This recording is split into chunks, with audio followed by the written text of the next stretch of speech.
You're listening to the Electronic Media Collective Podcast Network. Yeah, it's a mouthful.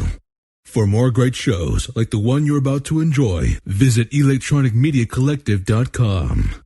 And now, our feature presentation. Welcome to the Grawlix Podcast. This is Randy, and in the future, Halloween will officially be recognized from September 1st to October 31st, because I say so. This is Jesse, and in the future, subway graffiti art will be... You cut out. I think I might have lost you. Hello? There you go. Oh, how dare they block my future prediction. I know. It must be controversial. Well, I guess. Corporations are people now. Oh man. Okay, this is Jesse, and in the future, subway graffiti art will be used as corporate letterhead for office stationery.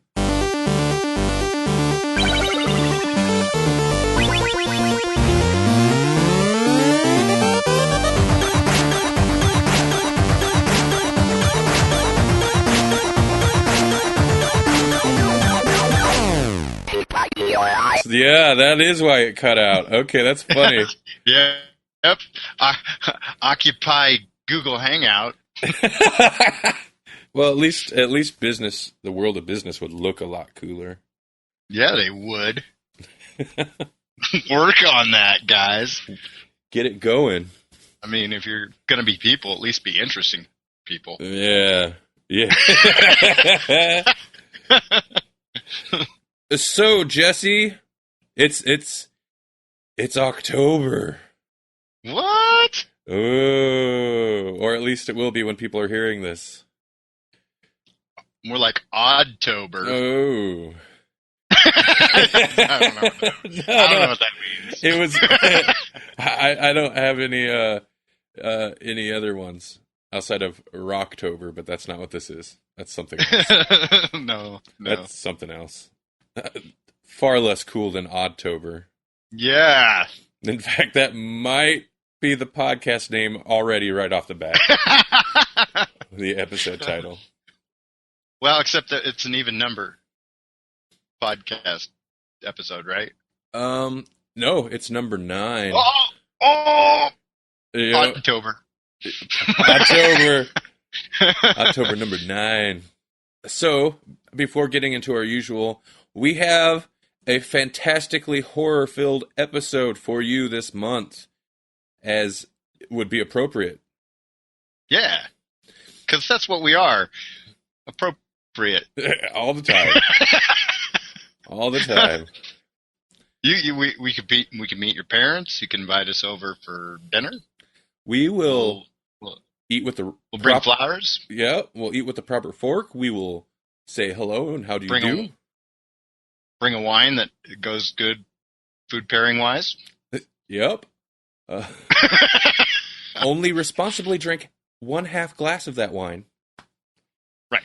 Yeah, that's what's good for your heart. Yep, exactly. Beyond that, I don't know what you're doing. Because I'm not a doctor. Then we're going to steal your toiletries.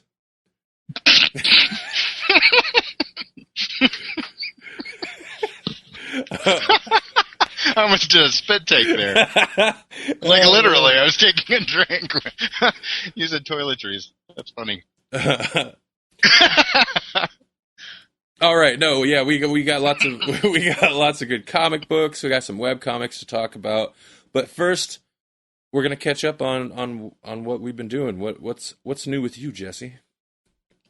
So many things are new that I can't even think of them. We got all sorts of things coming up. We've got, after this, well, it'll be the week that this airs, is Scream in the Dark Film Festival in Omaha, Nebraska, which is a new horror film festival, which is totally appropriate for the theme of this episode. Yeah. And Tank Zombie Studios is going to have a table there. We're pretty excited about it. So if you are in the Omaha metro area, and you're into horror, you should definitely come check it out. Put on by a great group of folks. They got some awesome films coming out. Mikey Taylor is on the board for this first year, and we had an opportunity to talk to him a little bit at Ozfest. You had a chance to kind of sit in on some of his panels too, I believe. Yeah, I seen at least one where they were talking about surviving in a post-apocalyptic type world. It was very interesting. But yeah, I didn't get to talk to them much personally, but they seemed like pretty cool guys, and they're great. And they stopped by the booth a couple times during the weekend just to kind of touch base and talk about Scream in the Dark and also just how things were going at Ozfest. So it was pretty cool. Oh, and they I also seen them at the Nebraska horror film panel. So yeah. Oh yeah, definitely. When they're in with Dr. Sanguinary and all of that, so you can be sure that there's going to be lots of awesome local horror stuff. Have you been preparing the usual sketch cards and stuff like that? You know, this one kind of snuck up on me. I do have a handful of them, but some of them I literally started during Ozfest, and I'm still finishing them. Oh yeah. So I'm not as I'm not as stocked up as I usually am. I would have liked to get like a new print. I always like to have a new print to put out. Like for the last one, it was a Wonder Woman themed one, and I have a few ideas floating around. I'll just throw it out there. What I'd like to do is I'm a big fan of the Muppet Show, and I'm a big fan of the Puppet Master series, which is it's pretty. I mean, you got to be really into the genre in order to kind of enjoy some of those. Oh, it's super cheese and super camp, but yeah, that's got its own appeal. Oh yeah. Yeah. If you liked I think the first couple were the best ones, and then they kind of dip in quality, and then they kind of return to quality, and then they dip again before completely falling off.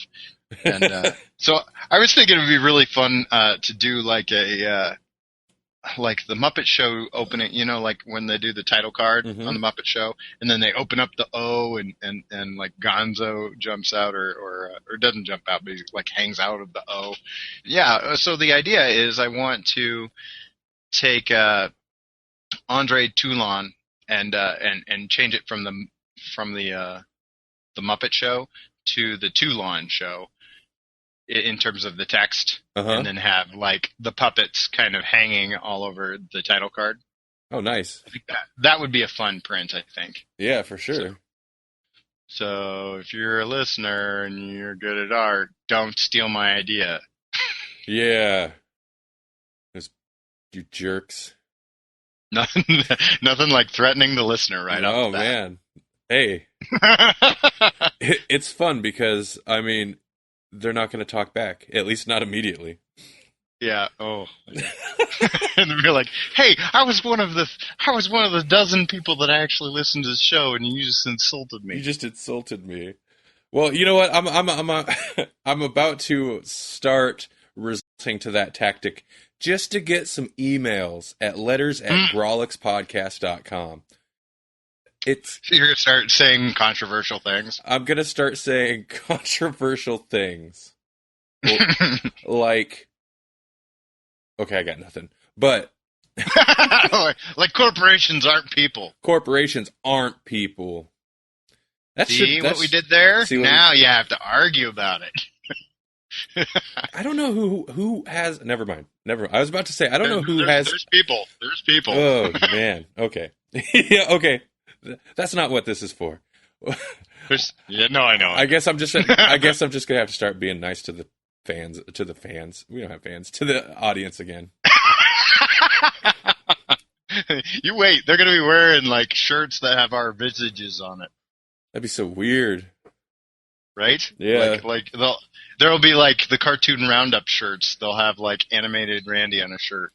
And animated Randy will be wearing Axton's shirt, and it'll be super meta. Oh my God, Shirt-ception.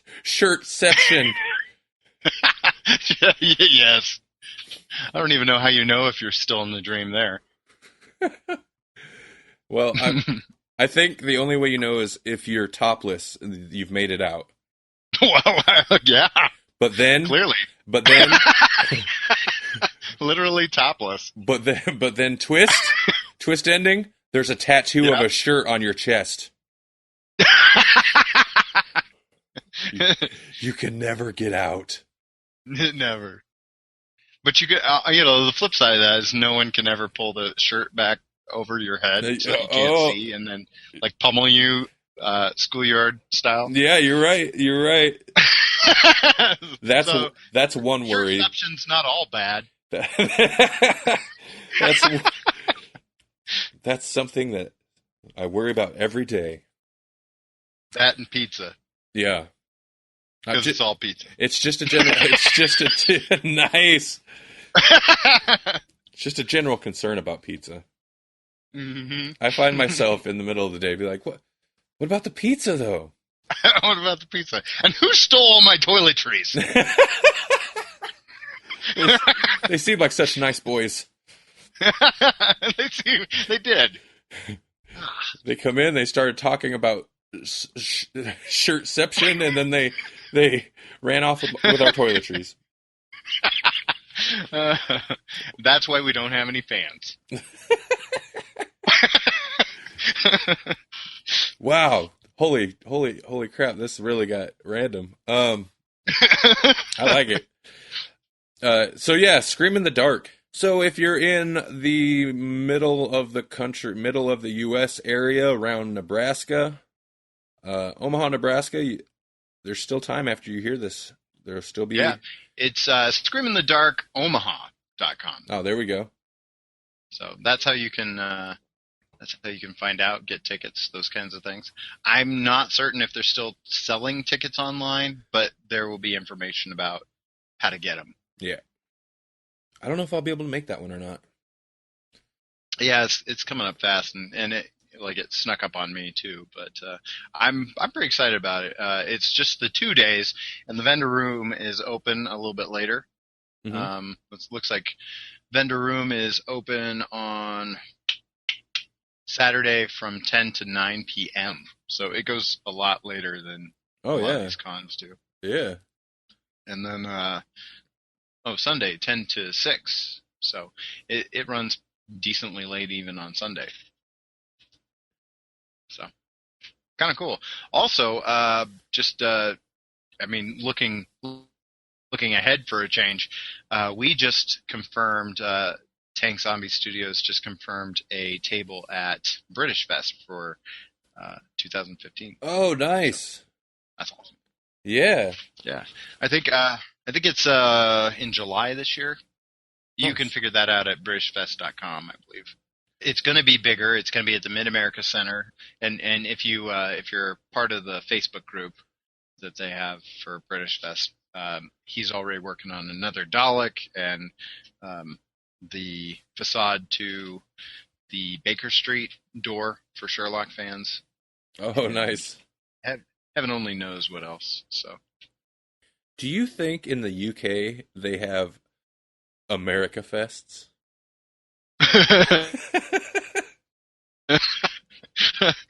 Where they pull tea out of the bay?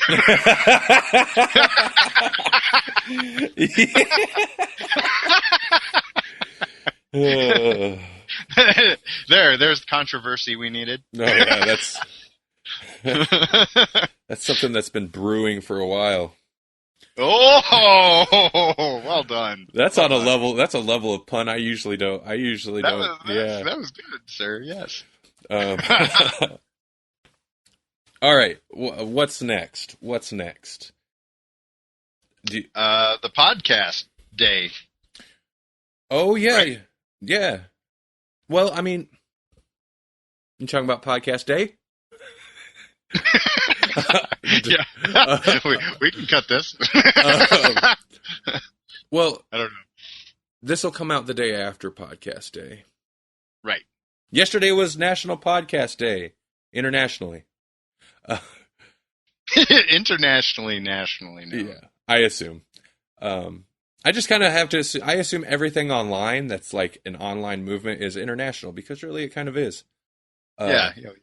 But it's global network. But it was called National Podcast Day, September 30th. Obviously, we're recording this beforehand, but you'll hear it after. Still doesn't hurt. It's basically like a podcast awareness day in that I don't remember the specific statistics, but podcasts still aren't widely understood as to what they are. Right. It's kind of like radio, but I can listen to it whenever. Yeah, exactly. Yes, it's far more convenient. It's more and convenient. Broad in scope, so do it. And not regulated, which is, personally, I think a great thing, because you're going to get a lot more different kinds of content. Oh, yeah. Oh, so it's socialist radio? Whoa. Oh, no. Corporations are people. Wow. There's a really strange political undertone to this episode so far. It's Oddtober. Yep. It's scary, isn't it? But yeah, check out, is it nationalpodcastday.com, I believe.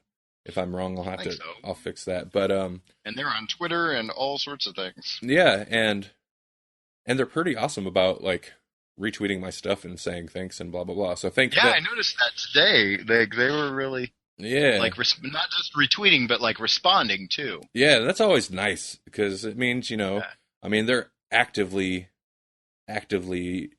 trying to get the word out there. I would like for us to be able to do something on the 30th. I'm not sure if we will, because we will actually be recording another podcast, but that's not something that can go out live. Who knows? Maybe we'll surprise people. Maybe in the past they will hear. No, because we'll be recording it. How wibbly wobbly. Yeah, it's nationalpodcastday.com is the website. Okay, good. Yeah. And well, if you're listening to this, chances are you know what a podcast is. But if you stumbled across this later on YouTube or something, and have somehow managed to get this far into the show without knowing what a podcast is, check it out. And there is good information on what is a podcast. And then also if you're just curious, they have there's a cool timeline of podcast milestones and notable podcast history, so to speak. And then if you host or if you're a part of a podcast, they also have some cool resources on there for podcasters. So even though it was yesterday, it would be it's worth checking out still. And annual, so gear up for next year. Put it on your calendar. Get ready for next year already. Yep, for sure. Start a podcast and and then high five us digitally and tag us in, and we'll do a podcast about your podcast, and then it'll be Podcast-ception. Yeah, Podception. Podception. That sounds like that sounds like something that pod people do from the 50s sci-fi movie. I'm glad you went there. Yeah. As soon as you said it, I thought that might be where you're going. Yep. For sure. Oh my gosh. Pod people begin at Podception. That's exactly right. And so do corporations. Oh yeah. All right. If corporations are people, they could be pod people too. Oh boy. That's horrifying. Well, it was a horror. So. What? Well, let's piggyback that. So I mentioned we will be recording a podcast that day. I'm still nailing down specifics on where this mysterious podcast will go. Either way, I will throw word out through the Grawlix Podcast, social networks and stuff. But we are recording a Halloween special podcast miniseries, which I don't think is something that happens very often. And it should. Yeah. I like the idea. But basically, that day, I'm going to get together with Jesse and Holly and some of his people. Axton, too, I believe. Yep, Axton will be there. And someone I've been wanting to have on the Grawlix podcast for a while, Dave Bell, is planning to be there. And I think he's going to add an awful lot to the conversation. So excited about that. Oh, nice. And there may be another gent that might jump in, but we haven't really heard confirmation on that. So. But we'll be speaking about all manner of creepy, ghostly stories, and basically the concept behind it. I don't know how exactly it'll play out. Maybe it'll just be a bunch of fun, which is good too.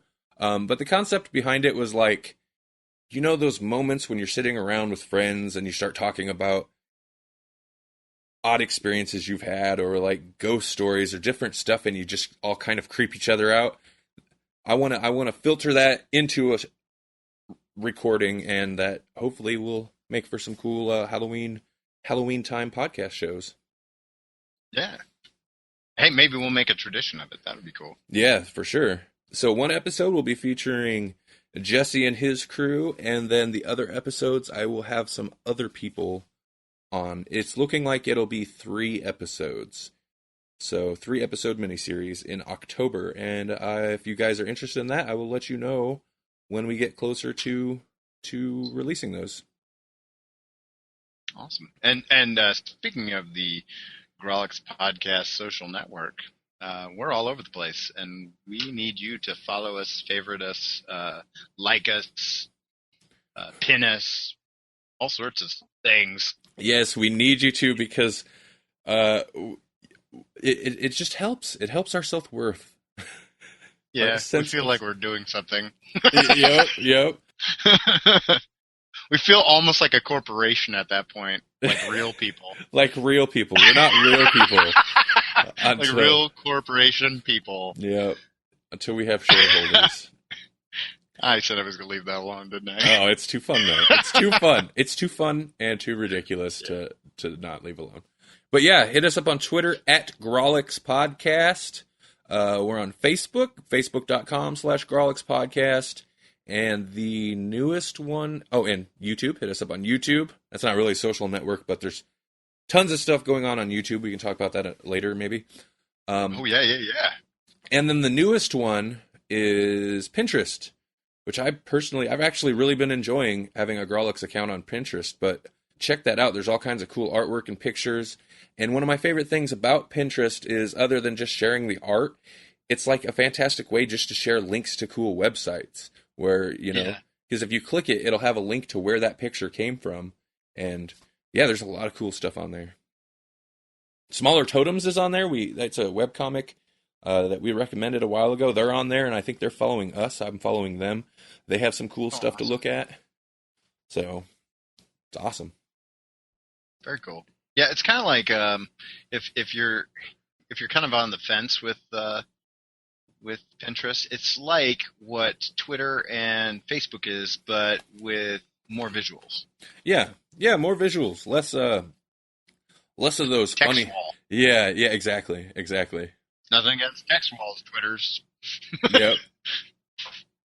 Although on Twitter even, I try to make, not everything has pictures, but I try to make sure there's some type of image attached to a lot of our tweets because it looks pretty. Yeah.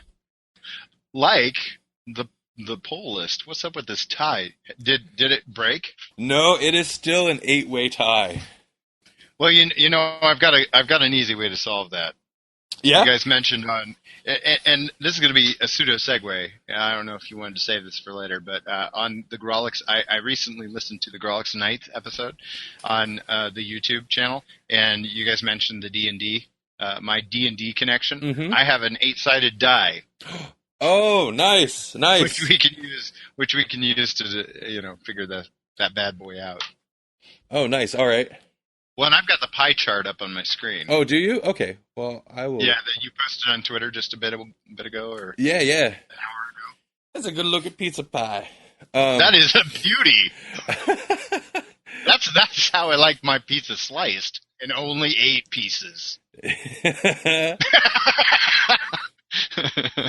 Yeah, we could talk about Grawlix Nights for a moment too, if you like. Yeah, let's do that real quick. So, this last weekend was the first weekend in which we didn't have a regular YouTube show to go up. We've so far been alternating between posting the podcast episodes to YouTube and doing Comics News Roundup.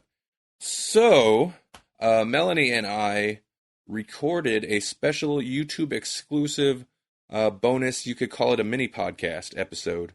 Even though it's like 30 minutes, which is, Yeah.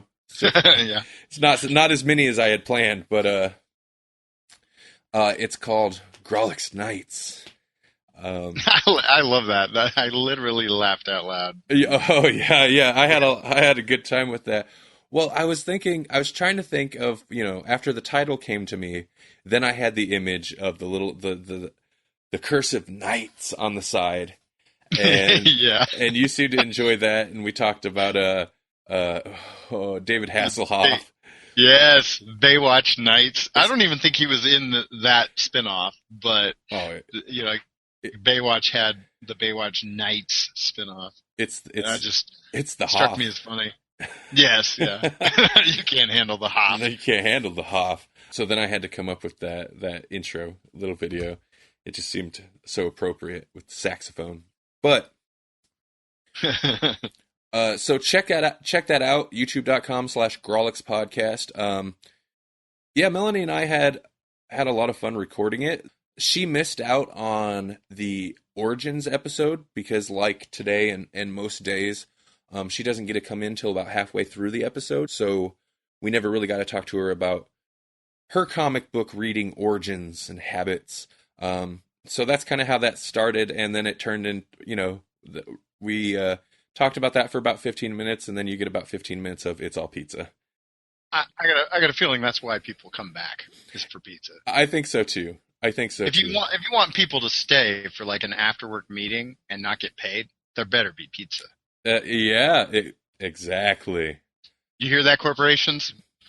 People are hungry. Real people. Yeah, real people are hungry too. and not just for stakeholder shares. Yeah. Although steak is good. Yeah, I like to hold steak. I like to hold steak, but I'm not sharing. Okay. Any straw I can grasp. But yeah, that was a lot of fun. I'm not sure how often we'll do that. I don't know that it'll necessarily be like on the regular type thing, because I've got some other shows kind of planned for the channel too. It's probably something we'll do once in a while, and I'm not sure what the topics will be, but I figure there's things that I know you, Jesse, there's stuff that you don't always get around to, or there's stuff that me and Melanie will watch or something that you might not be interested in. So that's kind of where just that extra stuff will go that we either can't fit into the regular podcast, or maybe it's a little outside of the scope of what we usually do in the regular podcast. But so you're saying that my rant against Ghostface from Scream and how Speedball is better than him, that would be like a Grawlix Night thing. No. No, that's definitely pizza. It's pizza. And pizza goes everywhere. I haven't even tweeted about this. So this is Grawlix exclusive. Seriously, all I could think, because I wasn't thinking Scream, all I could think was Ghostface Killer, and I was like, what? He could bring the fire, but yeah. But yeah, okay. So I was so lost. Oh no, I think that Ghostface Killer probably tops Speedball, and that pains me to say, but probably. If you're gonna whip up that infographic, I'm sure that'll be up by the time this goes out. And oh yeah. Well, at some point I'm going to make that. So the basic argument, because I'm totally taking this on a tangent, which may just need to be cut, but in case it's not cut, the argument is that that Ghostface from the Scream franchise is lame in comparison to like Freddy Krueger and Jason Voorhees, and I don't think you can argue that. But my friend Dave said that he was akin to Speedball joining the X-Men, and I like Speedball, so I didn't take a fancy to that metaphor comparison. And I maintain that Speedball is still better than Ghostface. So I'll be whipping up an infographic to prove it. That's what. That's such an internet thing to say. I'll prove it with a JPEG. Oh man, that validates the argument. I think that makes everything so much better. I think so, because not everyone can make a JPEG. Yeah, you're gonna use your technical wizardry. Except that they can, but they won't, because not everybody is that dedicated. You gotta have passion. I think so. You gotta have passion and conviction. Half of our listeners don't even know who Speedball is and why they should care. I'm going to tell them with a pick. You do it. You wait, guys. These aren't they're still waiting. Oh boy! All right. Where did that? So that's Grawlix Nights. Grawlix Nights. There you go. I could almost. Oh man, I could almost cut that and just use it as a Grawlix Nights. Just about, yeah. I probably won't. We gotta keep the cream of the crop for the main episodes. And that's definitely the cream of the crop. Oh, that's half and half. Webcomics. You have a webcomic recommendation for us this month. What do you got? My comic is Zombie Boy Comics. It's that's the URL, zombieboycomics.com, and it is done by the singular Mark Stokes. And Mark Stokes has been really active in the comic community for a long time. He published his Zombie Boy comics himself kind of throughout the 90s, and then he relaunched it again through Antarctic Press. So he's had this comic character for a while, and recently he's brought him back in kind of a webcomic form in that kind of strips fashion.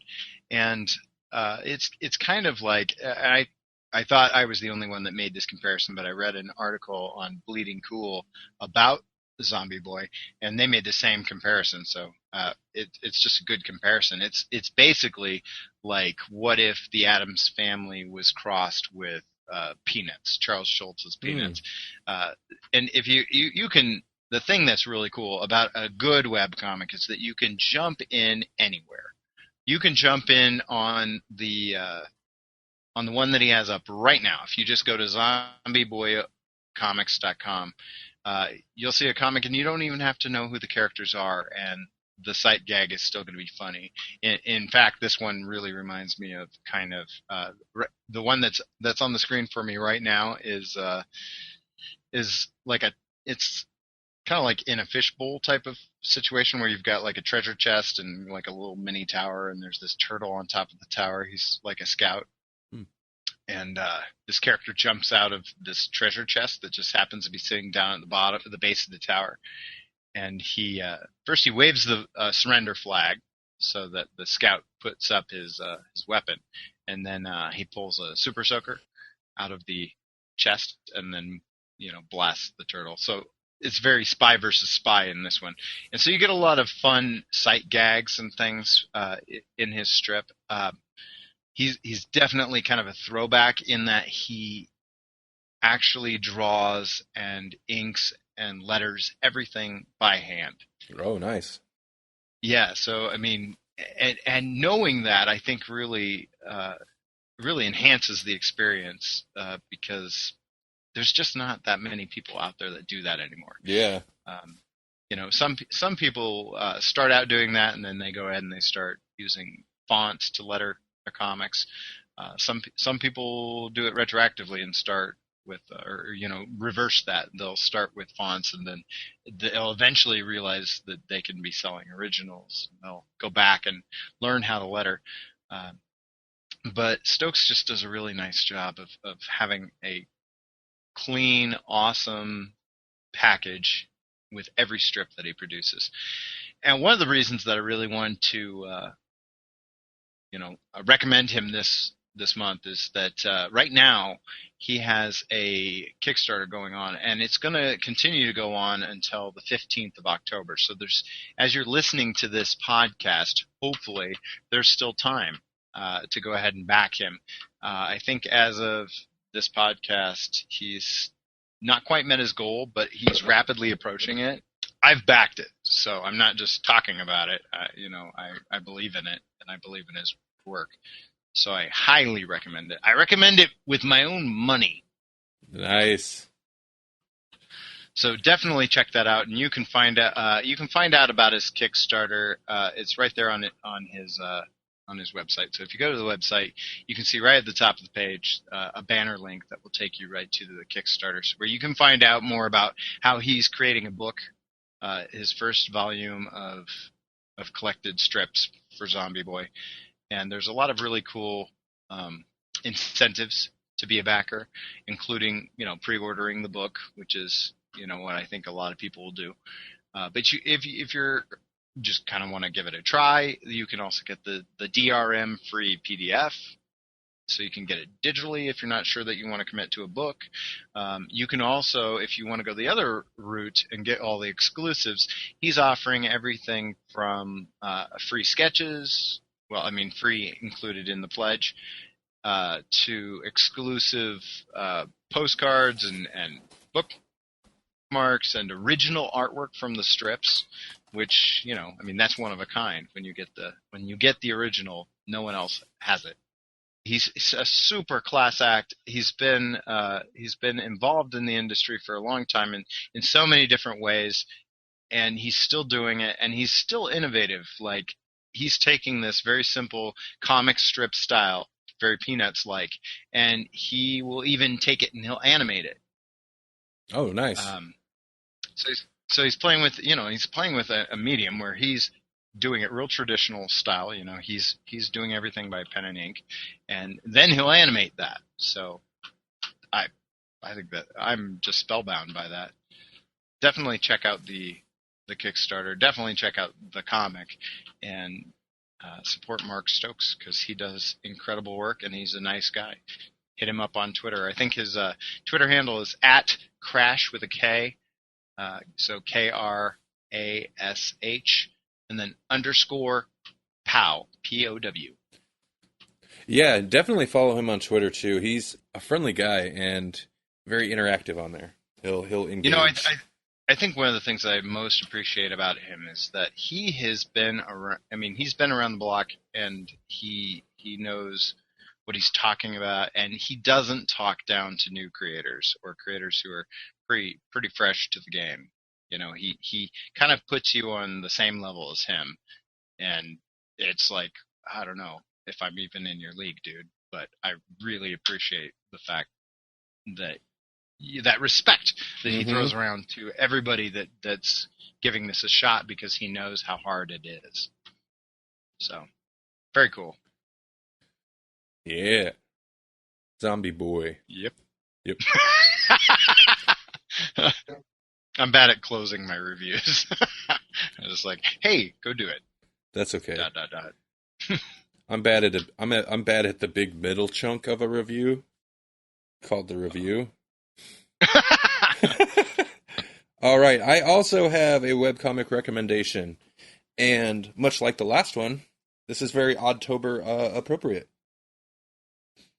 Yeah. And the name of it has a special connection to me too, and will give me an opportunity to cross promote later. I asked if people had good horror webcomic recommendations for me to check out. I got 2 really good ones. I didn't have time to read a lot into one of them, so I'm just going to do the one, and I'll save the other one for another time. But the one I did I did read The Last Halloween. It's created by Abby Howard, and I have a summary. This is a summary from the website, which is last-halloween.com. The Last Halloween is the story of Mona and her unusual friends who must work together to defend humanity from countless horrific monstrosities. Perhaps they will succeed and humanity will prevail as it always has, or perhaps this will be the last Halloween. This is a very cool webcomic. It's an ongoing type story, but it's also humorous. There are sight gags, but there's this young girl that you follow, and basically there's kind of this like monster attack going on. Like a kaiju type of monster? Not like a kaiju. Sorry, Melanie's here. She just walked in. Yeah. As much as she doesn't want to admit it, Melanie's been a little sick. I don't get sick. I get out of sorts. Yeah, that's what she says. Oh, yep. Carlin had a good bit on. I'm not sick. I can get sick, if I really wanted to. Okay, The Last Halloween. I am butchering this. It's an ongoing storyline, but it's also very humorous. There's sight gags and stuff like that. The art is very cool. It's a black and white. It's like high contrast black and white where it's just black and white. Really nice line work. And it's got... I'm trying to think of how to describe the style without saying Tim Burton-esque, because that's so overused. And it's not exactly right, but it's close. Like, I think that kind of gives you an idea of what it looks like. But I don't necessarily like... At this point, it seems... You don't want to pigeonhole it. Yeah, I don't want to pigeonhole it. But it follows this little girl on Halloween, possibly the last Halloween, as the summary said. And there are these monsters, and the monsters look super cool. She's chased out of her house by this monster, and she comes across... I'm not going to tell you the whole story, but this is kind of like early on. She comes across this group of other kids, and they're very strange-looking kids. They're very strange kids. And she comes across them as they are, for whatever reason, digging a corpse out of the cemetery. Fun. And a good example of some of the humor in this webcomic is when she comes across them, she's like, obviously like knows what they're doing, and questions them a bit about it. And then one guy's like, "What are you talking about? This is my friend." And he's standing. One panel shows him standing there holding this corpse. And the art is fantastic. It looks like a corpse. But there's this little kid holding this corpse. And then he's like, "What? This is my friend." And the next panel, the corpse just has sunglasses on. And then we're just hanging out. And the next panel, he's got like sunglasses and like a Hawaiian t-shirt on. Mm-hmm. And just there's lots of gags like that. But at the same time, it's not for kids because it's pretty gory. Yeah. The monsters will attack and eat and just tear people all apart. That sounds like my kind of comic right there. It's pretty cool. You should check it out. I think you'd like it a lot. Mm-hmm. But I don't want to go too far into it. There's a reason why these monsters are there. There's this really kind of cool. It's setting up kind of a cool world of its own. Mm-hmm. This, like I said, this was created by Abby Howard. And she also does she does some other stuff. She also does the Junior Scientist Power Hour webcomic. She funded this through Kickstarter. I believe the idea is it will eventually be like something like 110, 120 page graphic novel that she's releasing just online, like a webcomic. Every Wednesday is another page. Mm-hmm. And each page it's pretty long. Like you get a lot every time. And I believe she's up to 43 or something like that, page 43 or so. Her goal was $9,000 to launch this webcomic and make this her full-time job, which she does. And she finished in July of 2013 with $126,000. Nice. Yeah. So it was one of those Kickstarter deals where, and then some. Yeah. Which is nice because they don't all go that way. No, they don't. Sometimes you want a movie funded, you get $2. Sometimes you want to make potato salad and you get 50 grand. Yeah. So crazy. But yeah, really good. I butchered that whole review, but It wasn't that bad. definitely check it out. I think I got the main points across. It's cute and gruesome and funny, and like I said, there's some pretty cool world building going on, and so it captured my imagination. I haven't read the whole thing yet, so I'm kind of glad because I hate when I catch up and I'm like, oh no, I want to read more. So yeah, check that out. I will. There we go. How'd that go? That was good. Yeah, it was something. So what all did you guys get through then? Nothing. Webcomics. Webcomics. We talked. I don't even know what we talked about for 40 minutes, and then webcomics. Since it's Oddtober, you missed out, Melanie. Okay. on math puns.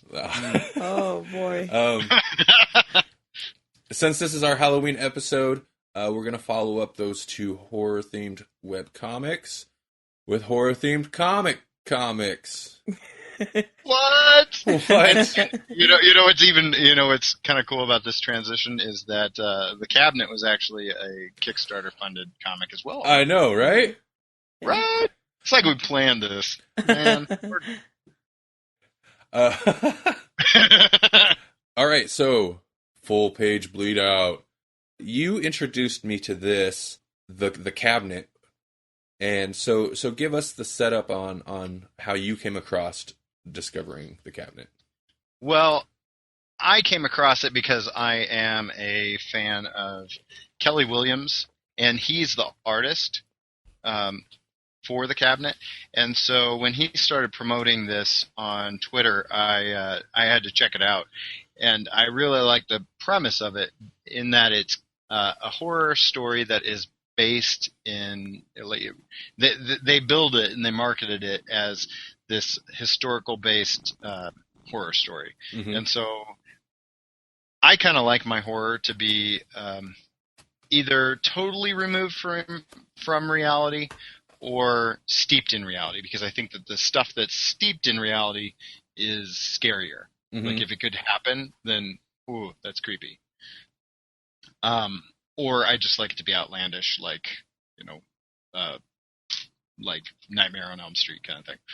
Yeah. So, I kind of like both ends of the spectrum. And so when I saw that was happening, I definitely wanted to check it out. And I was a backer for the cabinet. You helped make this happen at that time. It's your fault. So that was one of the reasons that I recommended it. It's my fault. So it's written by Christian Sager, on by Kelly. Okay, hold on. It's written by who? You cut out a little bit. Okay, it's written by Christian Sager. Mm-hmm. Yeah. Written by Christian Sager. Kelly Williams also goes by Treebeard online. And I'm all pausing now because I'm like, am I still there? No, you're still here. It really was weird. It kind of like it did the glitchy thing again. It like time skipped you. Yeah. My glitchiness. It time skipped you. It only does it when on the important parts too. Mm-hmm. Oh, well, that's good. Okay. I don't know how many times. I don't know where to start. How many times you want to say who wrote this book? If you didn't catch, it's Christian Sager. Writing and lettering. Kelly Williams is online, and like I said, I follow him on Twitter, and I believe his Twitter handle is @Treebeard, and he's got his own websites, and I just enjoy watching the stuff that he posts. Recently, he's done a whole series of bears, like literally bears, but then like make them superheroes, and they're awesome. So if you get a chance, hopefully you'll want to check out the cabinet after our review, because it's going to be such a stellar review. But also like check out Treebeard, his site. And he's got a Etsy shop where you can see and buy all of these things. So that's kind of the footwork or the groundwork for how we got here. A brief summary. This came from what website was it? It was the writer had posted this as the summary on some website. I can't remember where I pulled this from. On a doomed 1901 mission to the Arctic Northwest Passage, a shadow cabinet of social outcasts opposing American governments find horror and madness that leads them to slight spoilers at the end. So I'm not going to finish it, but I think this is going to be kind of a mixed review between the three of us.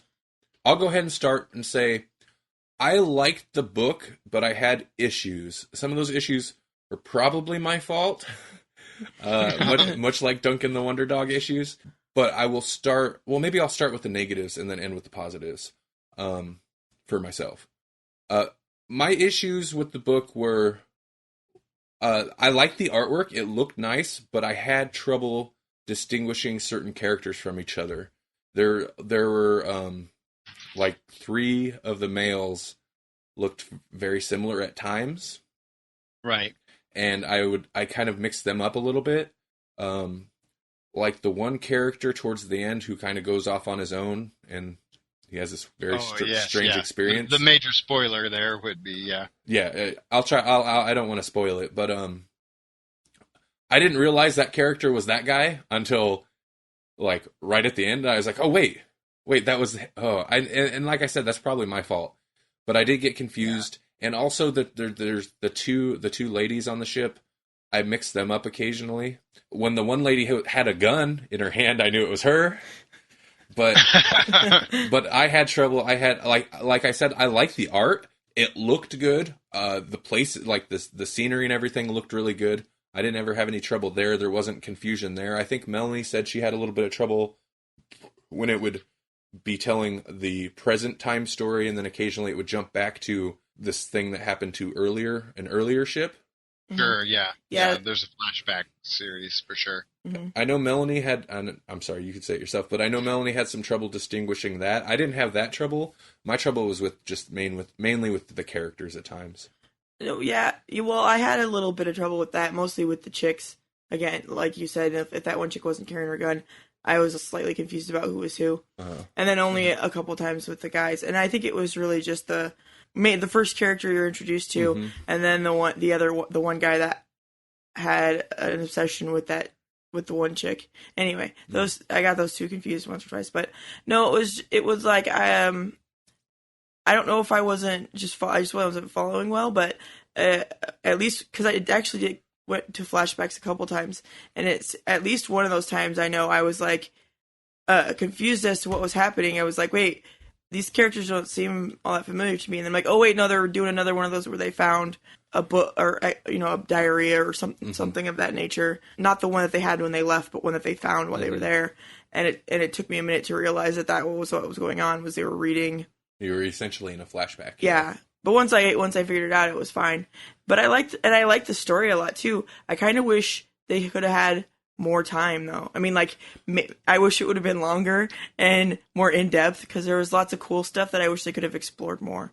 That was my other problem with the book, is there were portions that felt not rushed but like missing. It just felt like it would go from a scene to a scene, and it felt like there should be something in there, almost like the story was compressed a little bit more than what the story wanted to be. You know what I mean? Yeah, I feel that mostly around like they got stuck after they got stuck in the ice or whatever, mm-hmm.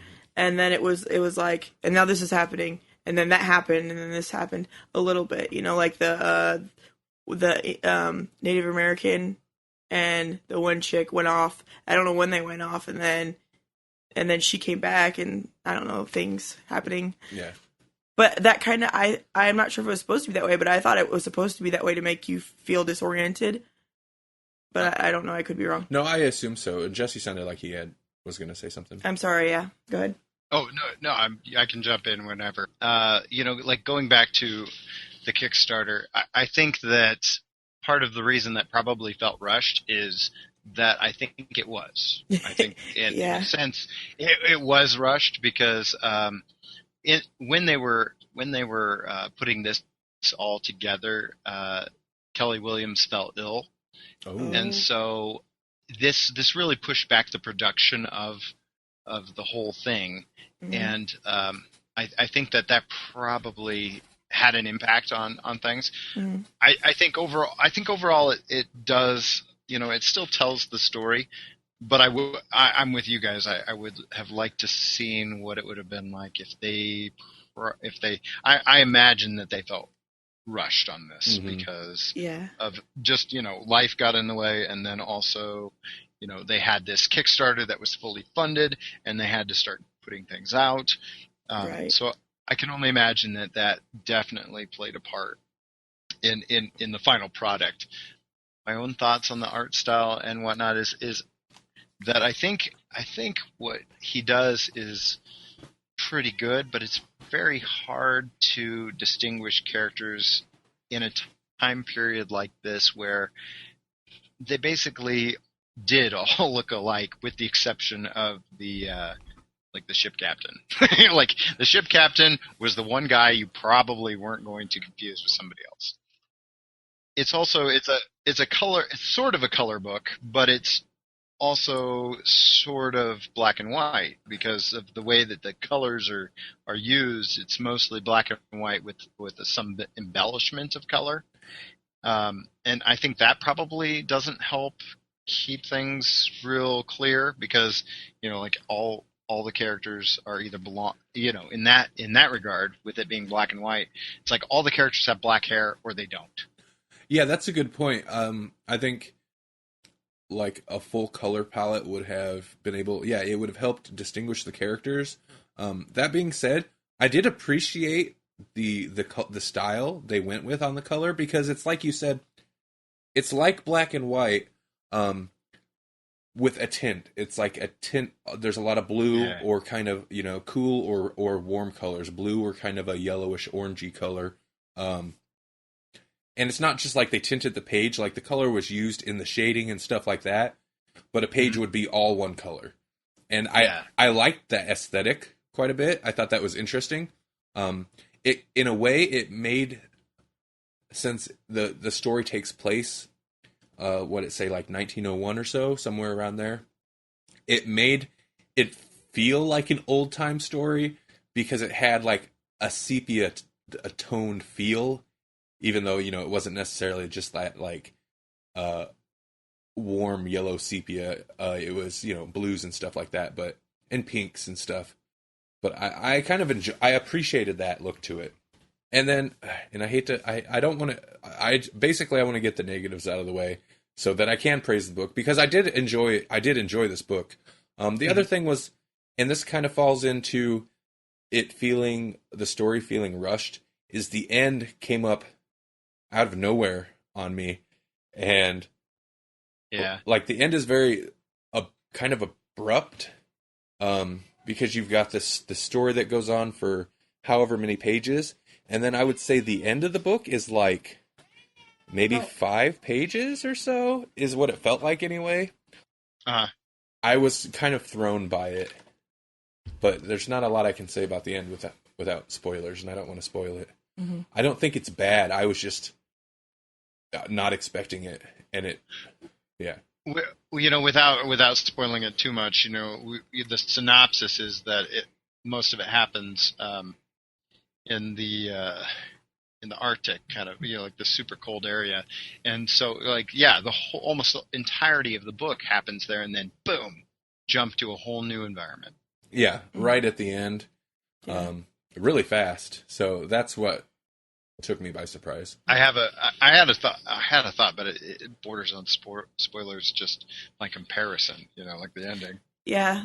That's what I wanted to have I wanted to give a comparison, but I couldn't give one that wouldn't have spoilers. Yeah. Okay. Wouldn't have let them figure out what it was. Yeah. Again, I didn't think the end was necessarily bad. I was just really thrown by it, and after I finished it, I felt kind of bewildered and like I needed to go back and read the last several pages again. Yeah, I think the ending really takes some analysis, and in that I really like the end. But yeah, there's a jump, and I can see why you would say it's abrupt, because it is. It is, but I like it because it is, like he was saying, it's the kind of thing that makes it relevant to the real world and life and whatever. I gotcha. Ties it into real world events. Yeah. if we were talking about good stuff, I thought. Yeah. Let's talk And about I just the want to say my positives. most favorites is the evil of this book is great. I like it. I really like it. I like the way it affects people. I like everything about it. What was that? That sounded weird. I think it was a dog bark. It sounded like a dog bark. That got cut But off. got cut off. Yeah. It was like, "Rrr!" Maybe the dog ate his microphone. It's almost what it sounded like. That was a big dog swallow. Just like you said, I enjoyed what makes this a horror book. Right. The evil, the problem. Well, that's why I called it the evil. The conflict. I guess I could have said antagonist, but that's not as fun. The evil. Yeah, it's a horror movie. evil. I mean, it's a horror book. You gotta be able to. Oh, I heard give Jesse. It a little flavor. Hey, I think Jesse retrieved the microphone from his dog's stomach. Okay. Sorry, guys. The dogs went crazy, and actually, the police came up to my door. Oh my! What? And they're looking for a little girl. So I kind of had to answer the door. Oh yeah, that's no problem.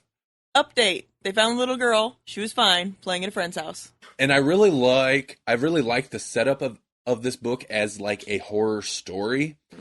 I love the setting because it's something that's not like, in a way it reminded me of, it had that Shining horror feel because it's in the cold and it's desolate and they're isolated. But it's not really that. Well, in a little bit it affects people in an odd way too.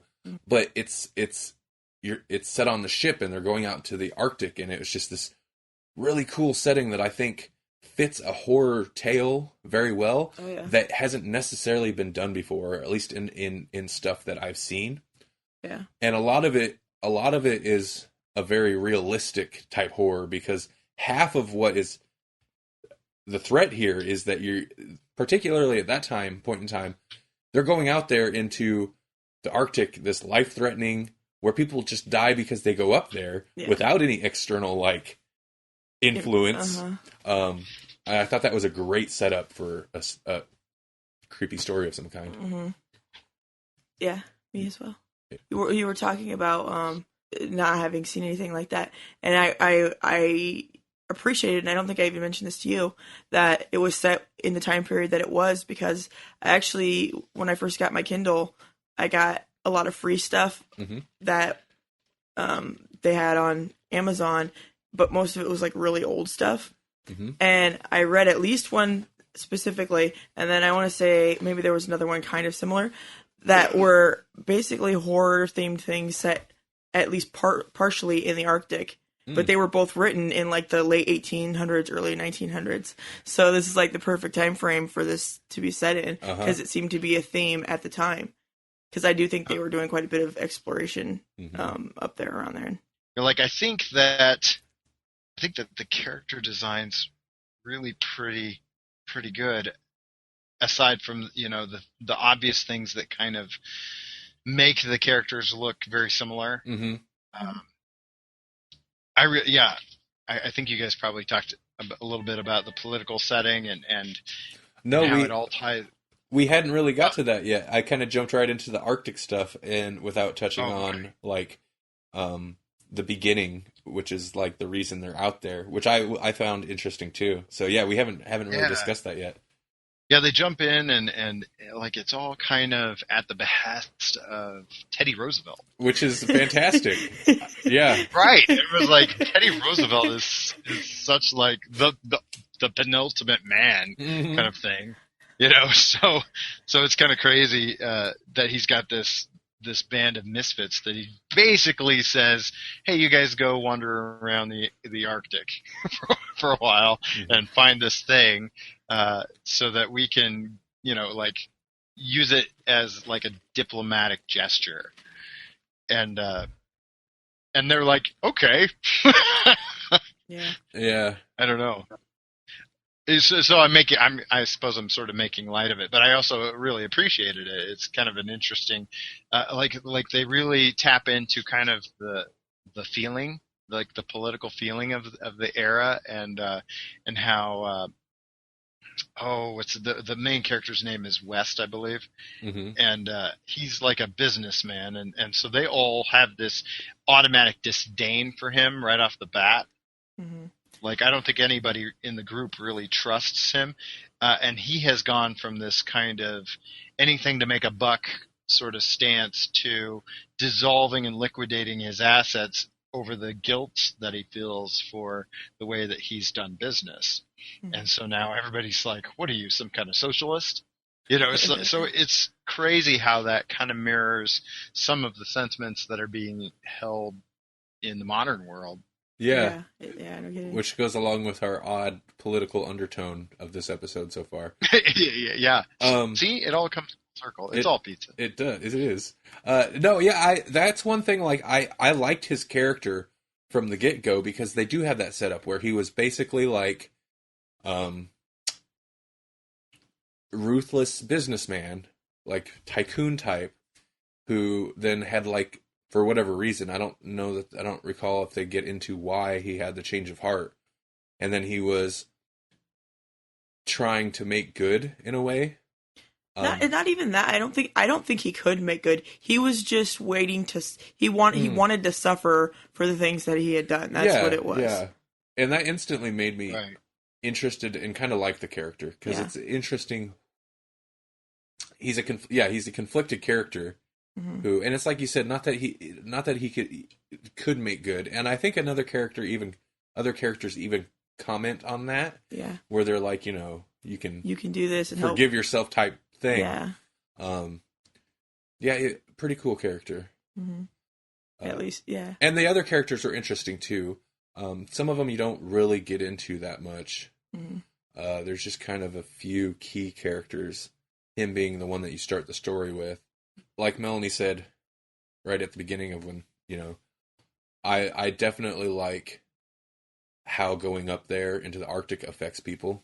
Yeah. That felt kind of original and interesting. Mm-hmm. Yeah. Well, both affects them, and maybe you already said this, but affects them mentally and physically. Yeah. Yeah. You know, like they've got teeth falling out and they've got sores on their hands and they're going crazy because of the lack of nutrition and and that, I mean, well, I don't want to get into stuff too much, but the nature of the evil or whatever, it kind of restricts them even further in what they can survive on.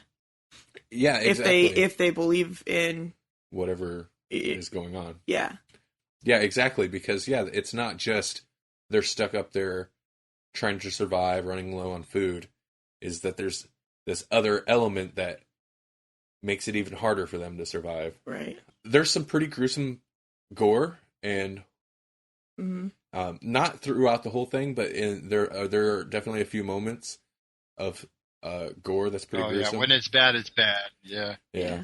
And that starts even before they leave. The guy gets his hand in a... What happens? Is it in a vice or something? Oh, in a vice. Yeah. Even that was pretty brutal. I know. And I was like, and that's fairly early, and I was like, oh, okay, all right, we're going here. Mm-hmm. Yeah. So I enjoyed the book, and not that I try not to like compare things to a movie, but this is definitely a story. Reading a lot of it, like, if it were to be made into a movie properly, it would be great. The atmosphere would be fantastic, and I could just kind of picture like the pace and tone that a movie based on this should have. Mm-hmm. It would make a really good movie if they did it right. Yeah. And I feel bad talking bad about something we're reviewing, but I feel it's important. And like I said, I really liked the story. I did, and the setting and the nature of the evil thing, and you know, I liked it a lot. The reason I want to point out the little things that I didn't like, and we already did, but the reason I like to do that is because I don't want people to think we're just chilling. Yeah, chilling for, you know. Yeah, we like read this, and not giving our honest opinion. We've made no money off of this. In fact, Jesse paid money to make sure this happened. Yeah, actually, Jesse. But he doesn't. But it's not an investment. He doesn't get anything out of it. Yeah. Other than a good book. But it was good. I liked it. Actually, I mean, overall, I enjoyed it. Mm-hmm. We've been fortunate that pretty much everything we've had to review, or not that we have to review, but everything we've chose to review has been good. Mm-hmm. And this book, that's why I wanted to start. I did have criticisms, and that's why I wanted to start with the negatives at first, because then we can get through that and then talk about the positives, because I did overall like the book. And in fact, I may eventually reread it, and I bet it'll read a lot better for me a second time. Yeah, maybe for me too. I think I was slightly concerned for some reason that I was going to run out of time. So I went through it a little more quickly than I may have otherwise. Which is crazy, because you read it a while ago. Like, Duncan the Wonder Dog is like 3 times as long as this book, at least. And yeah, I know, but I was like, well, I got lots of time. You're like, we're doing it early, and I'm like, oh no, I gotta get done then. Oh, I'm sorry, I wasn't trying to pressure you. Well, no, you don't. But I think you worry too much that I'm gonna slack off and not get it done or something like that. But anyway. Okay, I'm sorry. It's all right. It's getting real. Oh, no, that's fine. So I would recommend this to people. Mm-hmm. It's definitely worth a read. Mm-hmm. I thought it was interesting and it felt original. I would recommend that they get someone in the movie industry to read it and make it into a movie. Hire somebody good to do it. Yeah, somebody good, because it would be the like cold Arctic. Oh yeah. Like suspense. Oh. And it would take a little bit of money to make this into a movie. I think it would take a little bit of money, but I don't think it would have to be like a big budget thing, because a lot of it's on a ship. It's not a lot of different locations, so that would anyway. We don't have to analyze. my brain just went to I'm on a boat.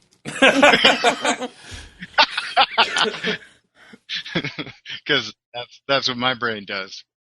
So yeah, I appreciate you bringing this to our attention, Jesse. Mm-hmm. Thank you. Oh, thank you. I'm glad you guys enjoyed it. And thank you for making it happen. that's what I do. I bring things together. Not always good things, but things. Just one more quick, one quick aside. I mentioned his site, Kelly Williams' site, and that's treebeardstuff.com. But it's tree, and then beard is spelled with like beer with 2 E's. Okay. So tree beard spelled BEERD, and then stuff.com. And he's also got an Etsy shop, and I highly recommend people checking that out. It's etsy.com/shop/treebeard spelled the same way, where it's BEERD. And he's got all sorts of stuff like Frankenstein, Phantom of the Opera, Creature from the Black Lagoon, Bride of Frankenstein, and then I mentioned how he's been doing these bears as superheroes. He's got prints of several of those in there, as well as things from like Guardians of the Galaxy, all sorts of fun stuff in there. So I definitely recommend checking that out. And you can buy the book through his Etsy shop. I'm sure there's other ways that you can get it, but one way to get it is through his Etsy shop. So. All right. Yeah, I'll include that link in the show notes, because it's not easy. It's not an easy comic book to Google and find right off.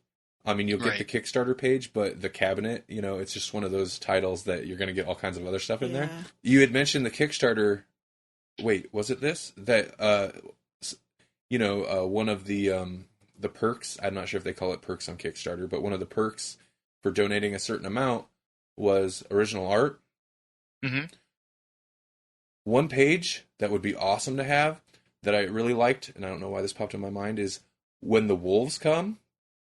And there's a page where at the end there's like the wolf is kind of like close up. There's like kind of a close up on his face, and the eyes look like there's like cracks around the eyes. Yeah, I love that. And page. that becomes one of the chapter break. Yeah, isn't it? The chapter break artwork is the wolf with the eyes. Yeah, the things that they did with the eyes were really cool. When you'd see those. Yeah, I liked it.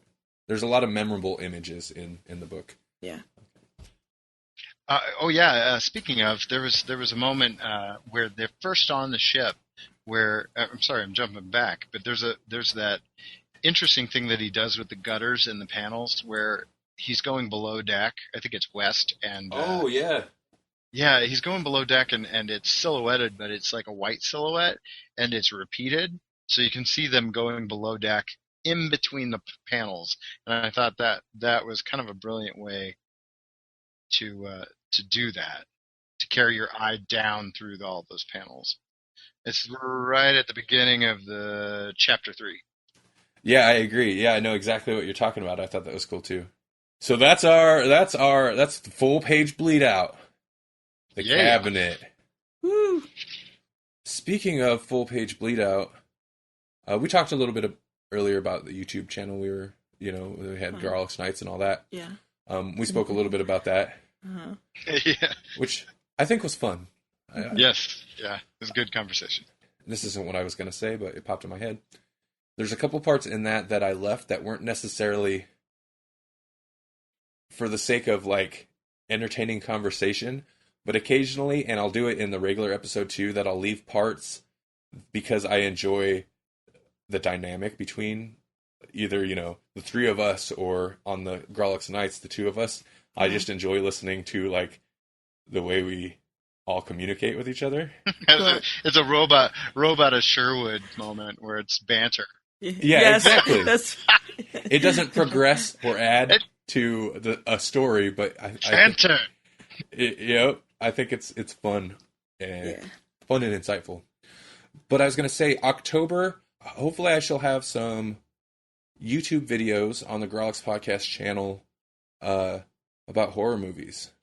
Yeah, that's something I've been kind of working on. I need to work on it, get to working on it more. But one of them for sure is basically like a horror movie recommendation list for horror movies that don't get a lot of mention that you might have missed. That are awesome. So number 1 will be the Puppet Master, of course. Of course. No, actually. Wait, which Puppet Master are we talking about? Because there are a few. There are best one. The best one, of course. Andre Toulane. My October. Okay, my future prediction for this episode was kind of lame. Uh-huh. It was about in the future October will be recognized from September 1st to October 31st. It is. Well, for me this year, that is literally what it's been. It's been October. No, there are people that already have their houses decorated, have had. Well, I like those people. Yeah, me too. But the Germans literally celebrate Oktoberfest. Starts in September, so. Yeah, see, the Germans. Yeah, but that's because they want to get drunk. That's. Granted, that whole holiday was started by a king that was actually known as Crazy King Ludwig. Crazy King Ludwig? That's fun. Yep. That's the greatest king name ever. Uh-huh. I think so, too. Hey, speaking of Halloween, Randy, don't you guys have another compilation album coming out that is all about Halloween? Oh, man. You know what, Jesse? We just might. And I really wish I had meant to use my this sounds awful. The webcomic I recommended, Happy Coincidence. Oh, that's right. Happy Coincidence. I had meant to like segue from that to this because the compilation album is called The Last Halloween. Not Volume 3. Right. It's not related to the webcomic. I just discovered this webcomic recently, but this is Volume 3. This is the third year in a row. The Electronic Musicians Group, which we have talked about on the show, I believe, before. Mm-hmm. We every year for the last, this will be the third year in a row, we put together Halloween compilation albums. We have all the different musical artists in the group put together a track that's like just Halloween in some way. Either it can sound creepy or be about Halloween or just be a horror-sounding track.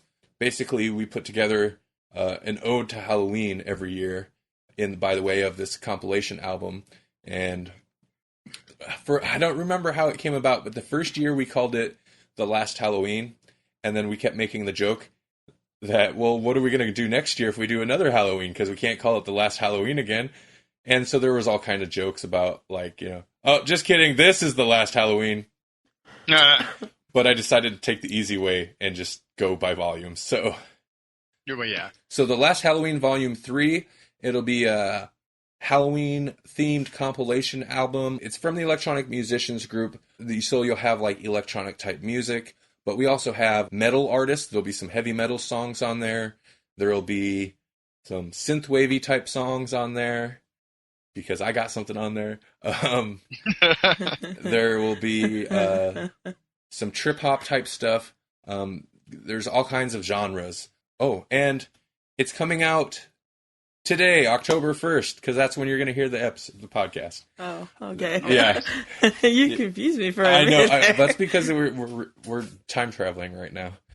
October 1st, it'll like be our own out little today. TARDIS. So it just dropped today, the same day this podcast episode goes out. It's free. You can just go to electronicmusiciansgroup.com, and there will be a link there to get it. You can listen to it online for free. You can download it for free. Nobody's making any money off of it. We're just doing it because we love Halloween. So yeah, check that out. I've got, right now, jumping back in time, pre-October 1st, I have several of the tracks in already. I'm the album supervisor, so it's going to be a good album, I think, and it's going to be very dark. So it'll be very appropriate to get into that certain kind of mood for October. Yeah. So, yeah, there you go. Awesome. Very cool. You can listen to it while you read. You can listen to it while you read The Cabinet, or maybe Afterlife with Archie. Ah. Wait, what? Oh. Afterlife with Archie. What is this shenanigans? What the shenanigans? Before we get too far into the poll list, would you visit, I guess the most direct route is go to the website, grawlixpodcast.com, and It's view results. Here we go. Yep. And no, we still have an 8-way tie. So does that mean I need to roll a D8? You need to roll a D8. He had mentioned because we talked about, you brought up D&D. Yeah. And I was like, well, we got Jesse. He knows about D&D. Yeah. And so he's got his 8-sided die there ready to break this 8-way tie. Awesome.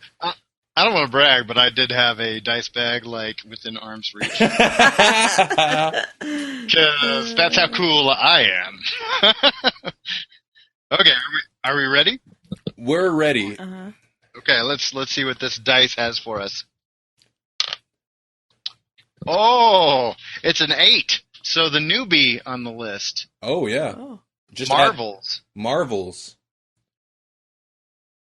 Melanie looks, she doesn't know. I have read, but Oh. it's been a long time. It's Alex Ross. I'm sorry. Well, I don't know what's happening with Melanie. Wow. I would know. The title is Marvels, okay? Because you said Marvels, and the reason I had that look at my face is because I was waiting, because I was Wait, like, Marvels what? I was thinking Marvel's Marvel's all-new X-Men Yeah. or something like that, Okay. So, Yeah. Anyway, it was okay. It was funny to me. So tell us about Marvels, Jesse, because I have not read it. Neither have I. Okay, well, Marvels is a 4-issue limited series comic book written by Kurt Busiek, painted by the legendary Alex Ross. That is awesome. It's going to look great. And it's done by Marvel Comics, and see. it was released in the 90s. And it's kind of the thing that's going to be nice about this, since I know you guys aren't necessarily super well versed on Marvel characters, is that it's taken. I believe, and I'm kind of getting these. I may be getting these mixed up in my brain because there was a sequel, and I started reading the sequel. Basically, the series follows a reporter, so it's a man on the street. And how he interacts with these heroes and how they're portrayed by the average man on the street. So it's very, I don't know what to compare it to. It's almost like Kingdom Come, but not in that dystopian future. It's set kind of in the golden age of Marvel. Okay. Which would probably be considered Silver Age of comics. But, like when the original the original Human Torch comes out, and then when the Avengers hit the scene, and then the reaction to mutants when the X-Men hit the scene. Mm-hmm. And each issue kind of deals with of the Marvel Universe and how it affects the man on the street. So That sounds cool. Yeah, I've heard about it. I've heard it was good, and Alex Ross's art is always awesome. Oh yeah. So yeah, cool. I'm excited for that. And it'd be something a little bit different for our pull list. Yeah. I mean, And I need to read I need to give Marvel more chances than I do. I like Marvel. I'm just right now I'm not buying any because, well, for one, DC is dominating all my money. Well, This is Batman. I'm just not a big superhero type person anyway. Yeah, I was reading the X-Men stuff, the all new X-Men and Uncanny X-Men. Yeah. And then both Marvel and DC hit like a bunch of big crossovers all at once. Yeah. And Yeah. I just got lost and something got dropped and it was Marvel.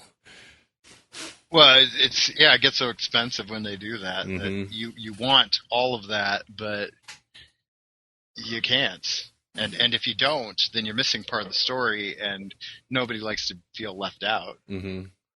But there are some good books at Marvel, and I'm going to have to start reading more Marvel because eventually Charles Soule is going over to Marvel exclusively, and I really like his writing. Oh, He's writing Swamp Thing right now, Oh. and I'm just fascinated by this guy. I don't know that anybody cares, but he's typically, I think, writing 8 ongoing series every month, and his day job, he has a full-time day job running his own law firm. He's a lawyer. what? Yeah. This guy That's insane. is crazy. Like, what a workhorse. How does he do it? From what I understand, 8 books a month is a pretty heavy workload. Mm-hmm. And then the idea of, like, that's your part-time job on top of being a lawyer running your own law firm. Yeah. It's so crazy. But he was writing several books for both Marvel and DC. And Marvel talked him into an exclusive contract. So I think he's going to stay on Swamp Thing. I'm not sure about his other DC books, but Swamp Thing's the one I'm reading. He's going to stay on that until March of 2015, sometime in 2015. Then he's going over to Marvel. So the guy is... Amazing. Yeah, it's impressive. Yeah, you told me about somebody else who was also impressive, but I can't remember who it was. Probably Charles Soule. No, I've heard that. I've heard this before, but there was another one. And It's funny because you have like a handful of people that seem to write a lion's share of the super popular books. Like before this, like before Scott Snyder kind of hit the scene, it was Jeff Johns was writing everything mm-hmm. from.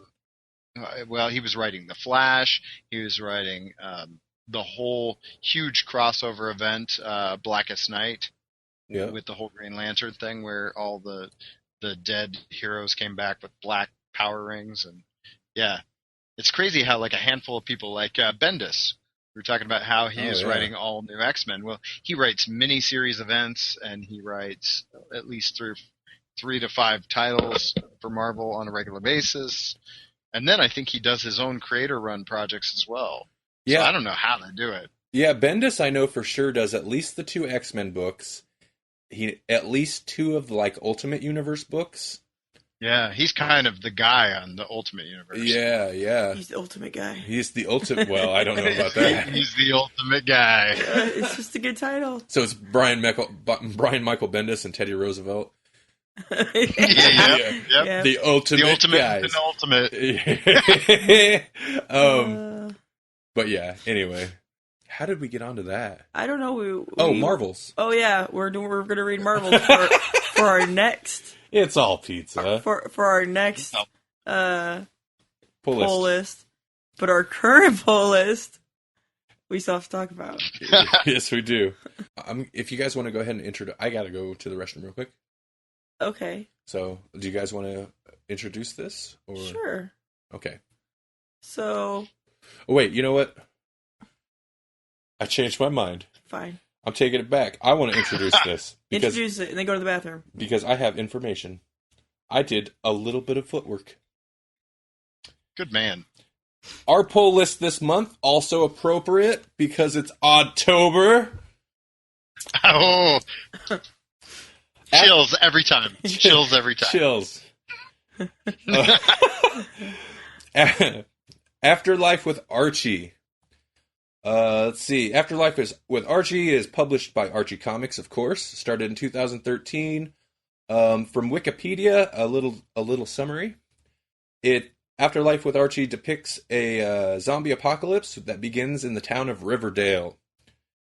It's written by... Oh, why did I want to do this? Because I'm terrible with names. It's written by Roberto... Aguilera? No. Here, you read the name. Let me see. Roberto... Yeah, Aguirre Sacasa? Sounds great. I don't know. With art by names. Francesco Francavilla. Okay. I'm sorry. But apparently, I'm sorry. I know the names are terrible. They know their names. They know who they are. Yeah, they're not going to...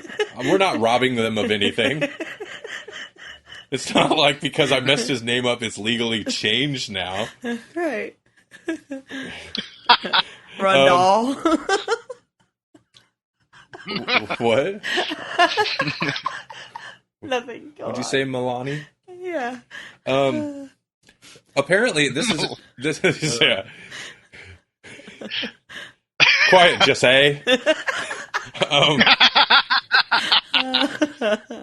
But this is kind of interesting. Apparently, the series was inspired by a zombie-themed variant that Francavilla did for an issue of Life with Archie. Mm-hmm. So that's pretty awesome. And it is Archie Comics' first title to be sold only in the direct market. No newsstands sales. Okay. And it is also the company's first teens and up rated title. Oh. So, take it away. I don't really read any Life with Archie stuff, but it's got zombies in it, so I read it. Right. And it was pretty good. I actually, now that I've read it, I have to read. I'm assuming there's going to be like a sequel. There better be, and I'm going to read it. Yeah. Yeah, and it's already started. Issue 6 is already on sale, and it's interesting the way that they're going to take it. Yeah. So. Well, I'm going to wait until it's a full book because I'm going to devour it. I think I'm going to do that too. I did read issue 6, but I enjoyed reading it as a book so much that that experience of not having ads and being able to go from piece to piece without stopping. Yeah. Pretty awesome. I don't know how it felt reading floppies and waiting, but I don't think I could handle that. Yeah, I wouldn't want to. We're talking about like wanting to wait till the rest of it's done and read this as a book. Yeah. Like I said, I don't read it, so I'm not familiar. But is Sabrina the Teenage Witch normally a part of that world, or they just threw her in to make it work?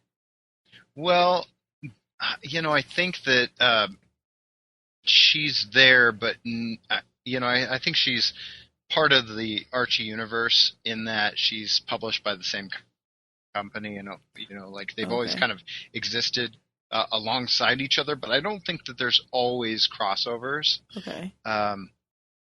And I think there are crossovers, but I don't think that they happen as frequently as this, where so and so is just going to pop over to Sabrina's house. Usually, Sabrina's adventures are kind of self-contained. Uh-huh.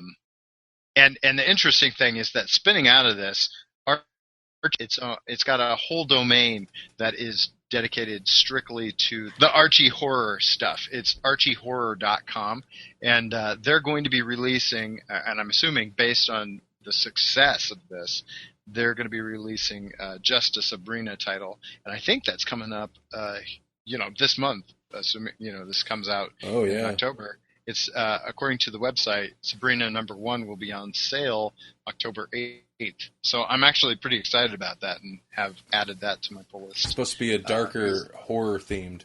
Yeah. Yeah. I like that. I've seen a few like previews for it. Like I've read the first couple of pages or something because they had released them online or something, or maybe it was in the end of issue 6 of Afterlife with Archie. I don't remember, but I read some of it and I like where it's headed. It's almost darker than Afterlife with Archie, at least the open is, because the opening with Afterlife with Archie is kind of business as usual in the Archie universe until enter Sabrina. Mm-hmm. Which happens right away, but I mean, like everything's normal in the Archie universe until Jughead shows up at her door. Yeah. So. And she tries to be a nice person. See what that gets you? Yeah. Right. With the Necronomicon. I know. I like it. Okay. I love this book. I thought it was awesome. Yeah, I liked it too. I don't know if I've read any Archie. Maybe it was when I was a kid, but for the most part, I don't think I've ever read any actual Archie comics.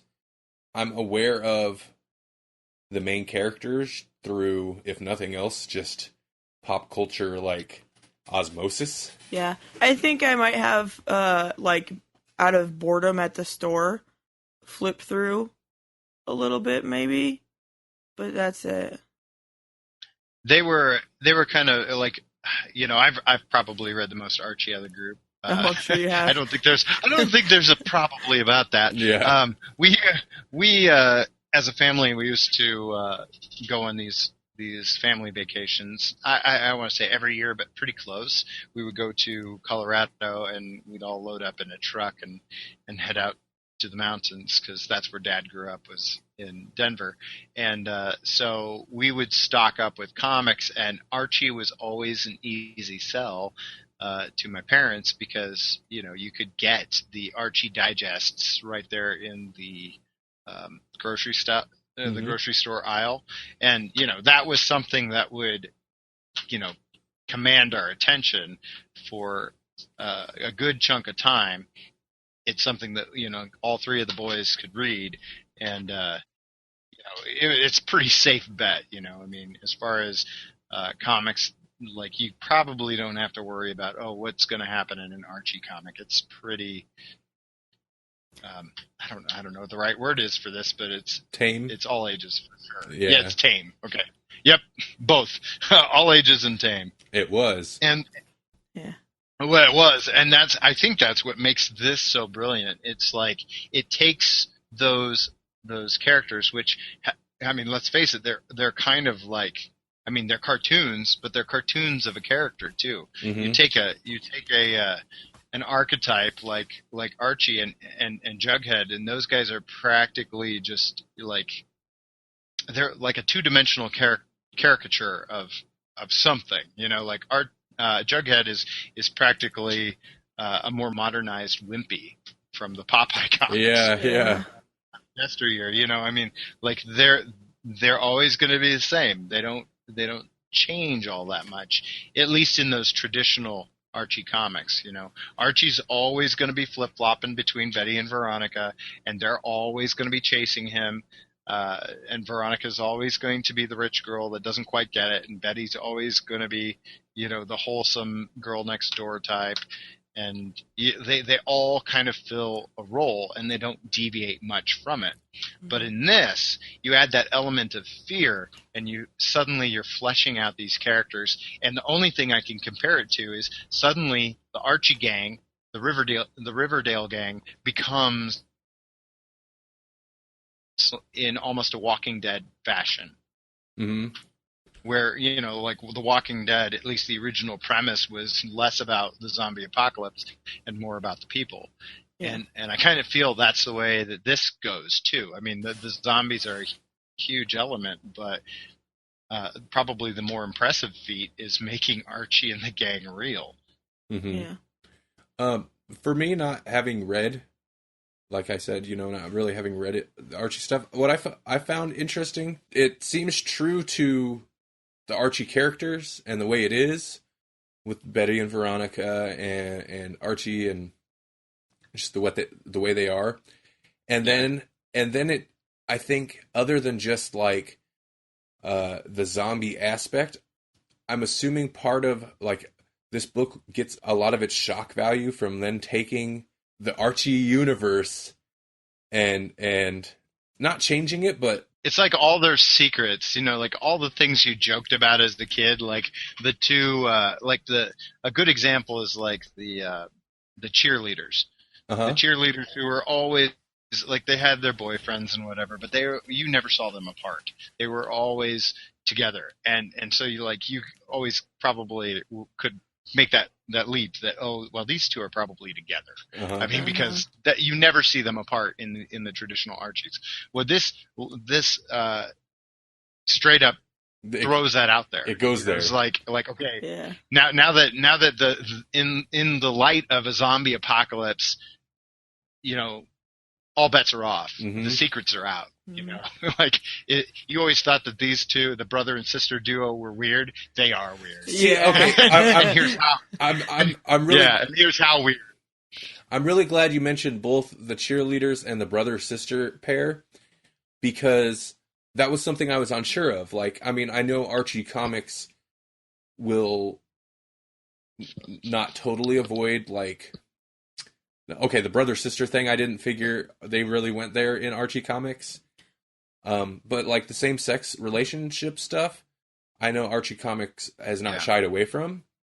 But I figured in both those cases that was a case of, like, this is something that people, like you say, joked about, and they're like, okay, well, we're taking it there because this is Afterlife with Archie. Yeah. There's frickin' zombies. This is just, Right. full bore. So I'm glad you mentioned those specifically. So yeah. Mhm.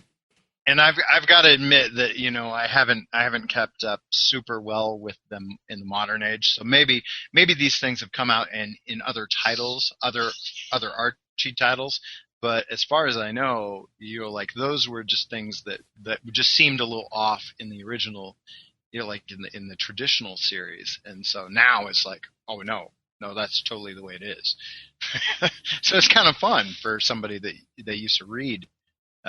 To see this come full circle and bring it into a modern age where it's like, no, this stuff's okay to talk about now.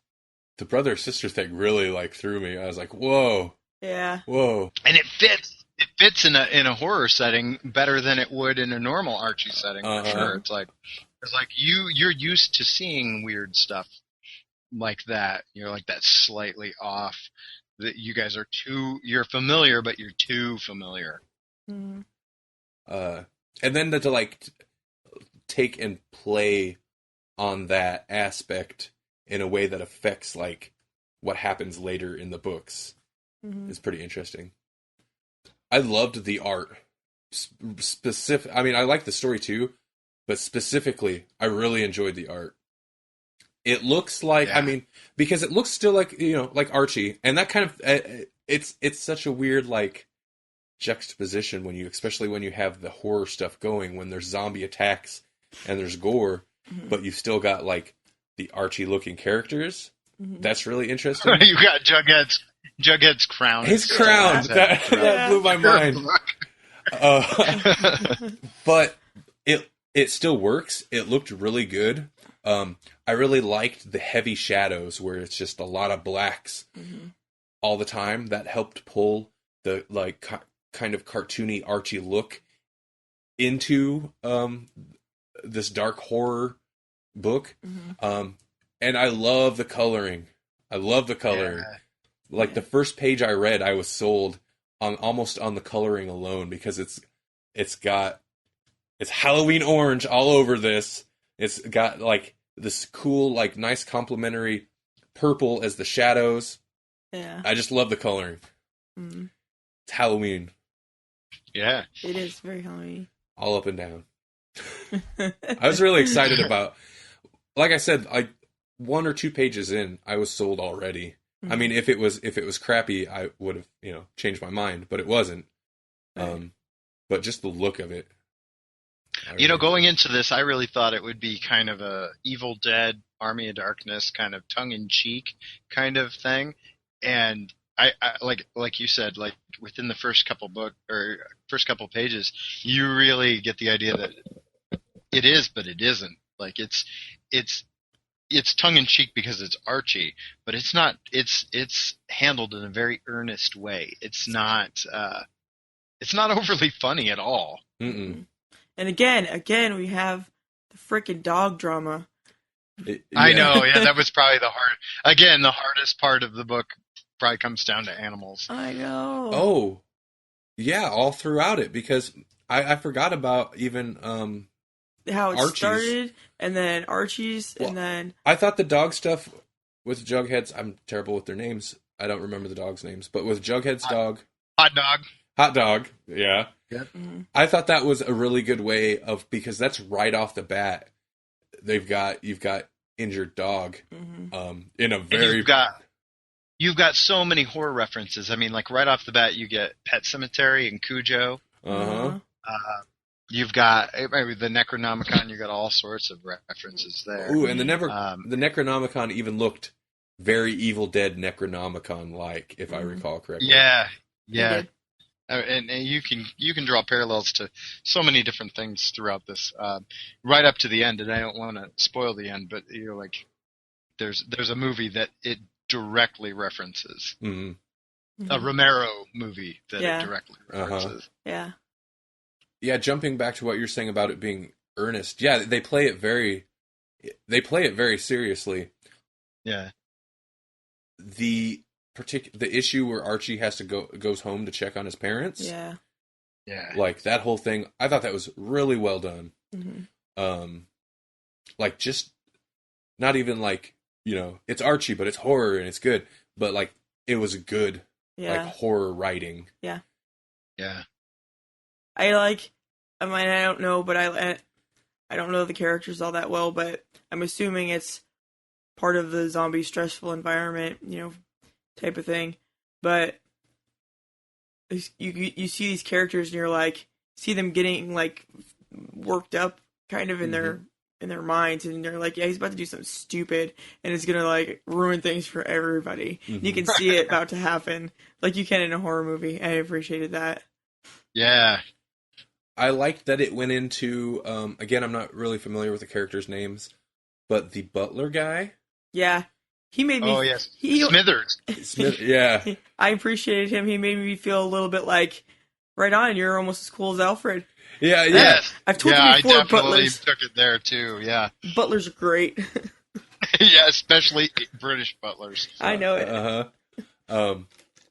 Actually... That bit in that comic made me think of that rant you had about that one day. Yeah.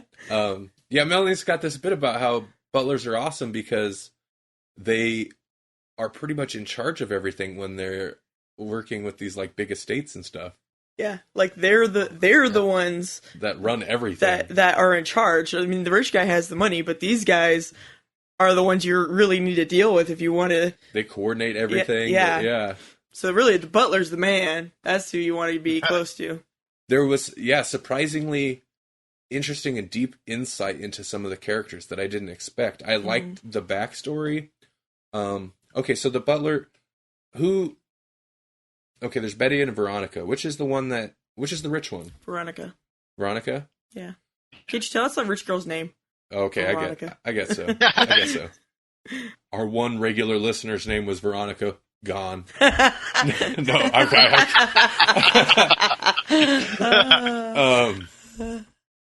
Veron your own. I was trying to think of something with yeah. Okay. I liked the backstory about her parents, which I'm sure is probably pulled from Archie comics, I would assume. But I just thought it was interesting that they chose to go into the backstory of her mom and dad and all that. I guess it makes sense because they end up there. But yeah, I'm definitely interested to read more. Yeah, me because too. we read. Was it 5 or 6 issues? We read the equivalent of the first trade paper. Me and Melanie, anyway, read the equivalent of the first trade paperback. I want to say it might have been 6, but I want to say it was like 5 issues. It's 5 issues, and the 6th one is out now. Okay, yeah. I'd like to continue reading it. Oh, I mean, yeah, I want you to, but I want to wait till it's done. Okay, yeah, that's fine. You can. I will. I want to read it now. Well, fine then. You go ahead and have to wait monthly. Halloween. I'm not. Yeah, doing- six is great, but yeah, the wait is horrible. So this started last year.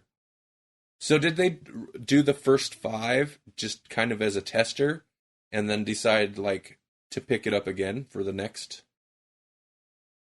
What would it be equivalent to the second trade paperback? Yeah, I don't know, but we were kind of talking about how the success of it, I think, kind of surprised them, and now they're gonna take it and go ahead and spin it off into Sabrina. Mm-hmm.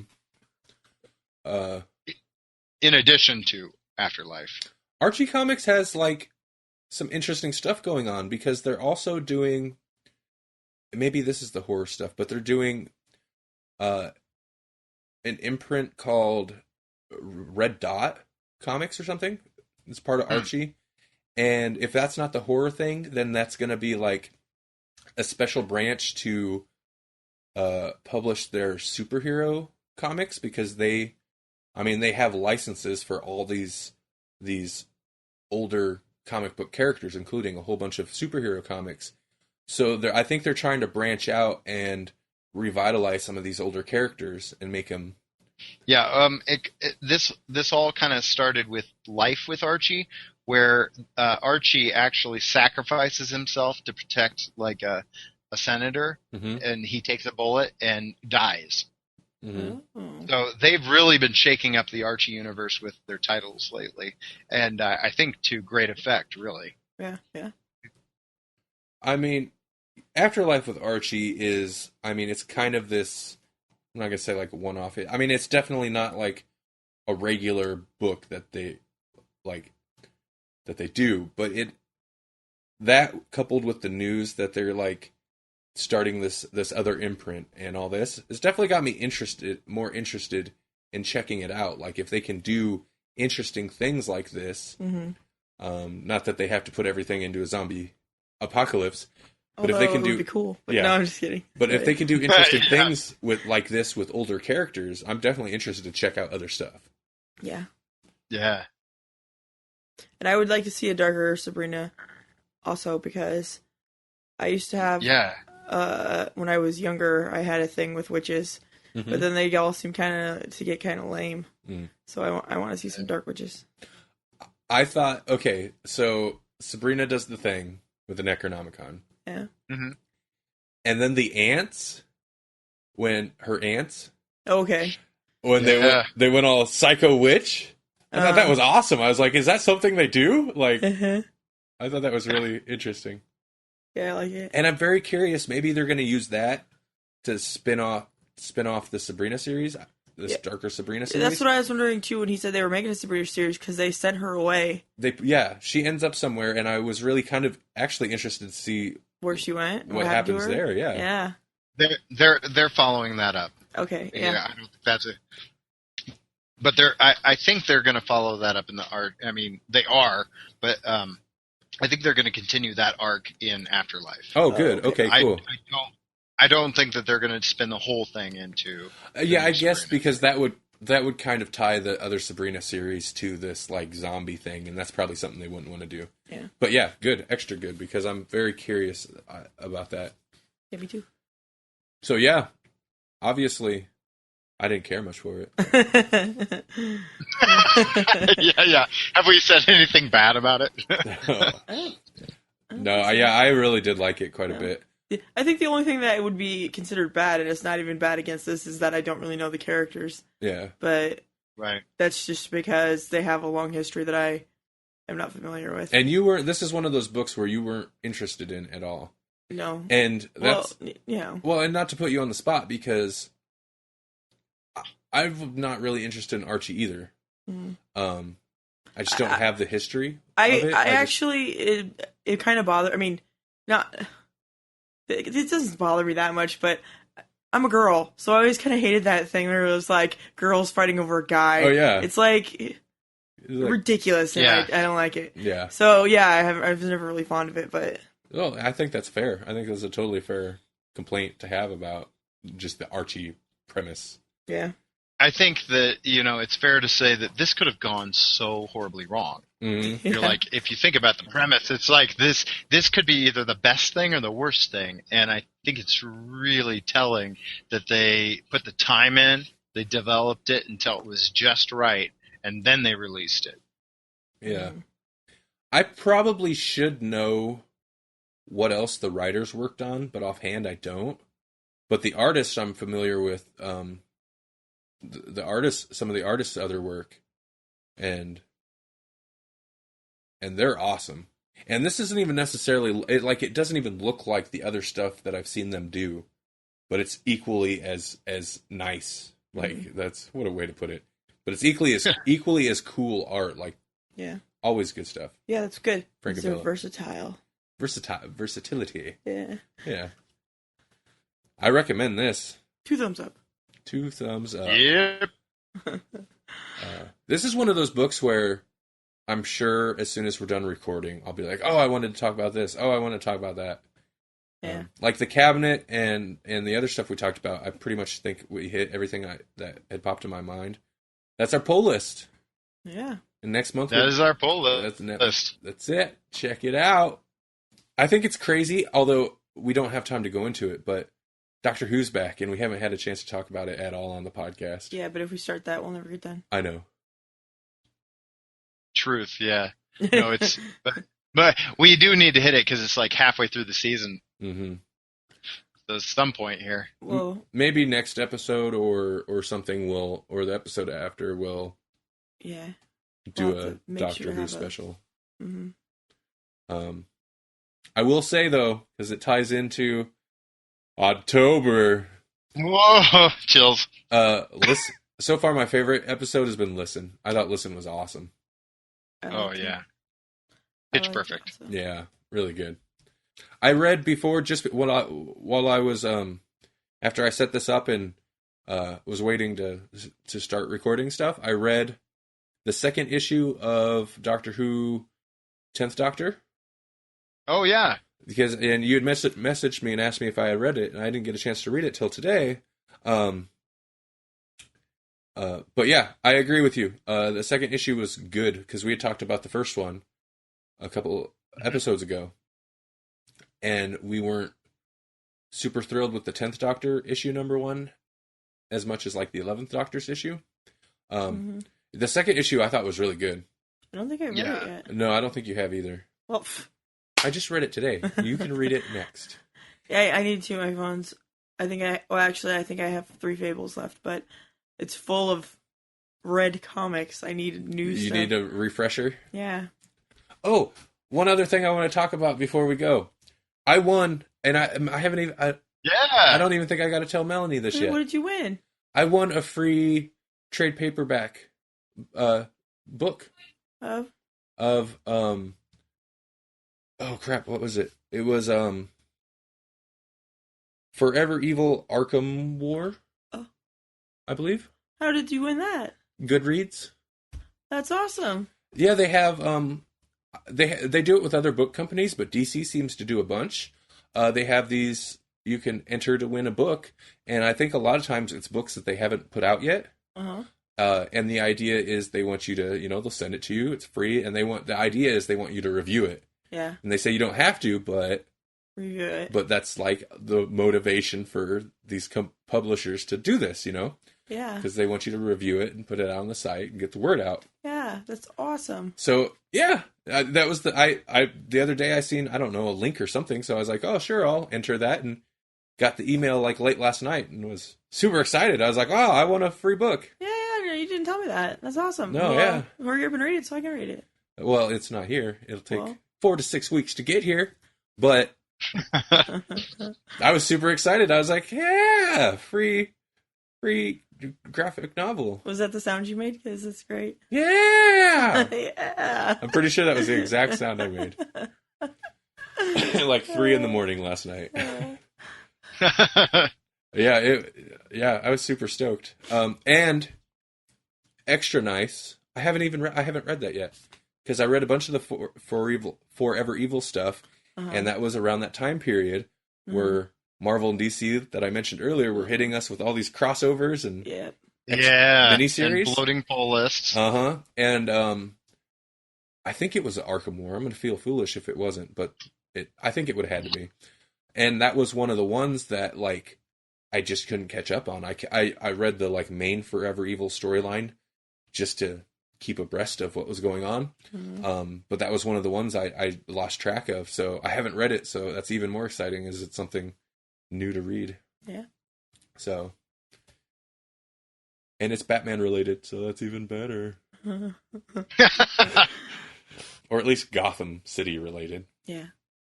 All right. So that's it. I was excited, so I had to share that. But I guess that's it for the show.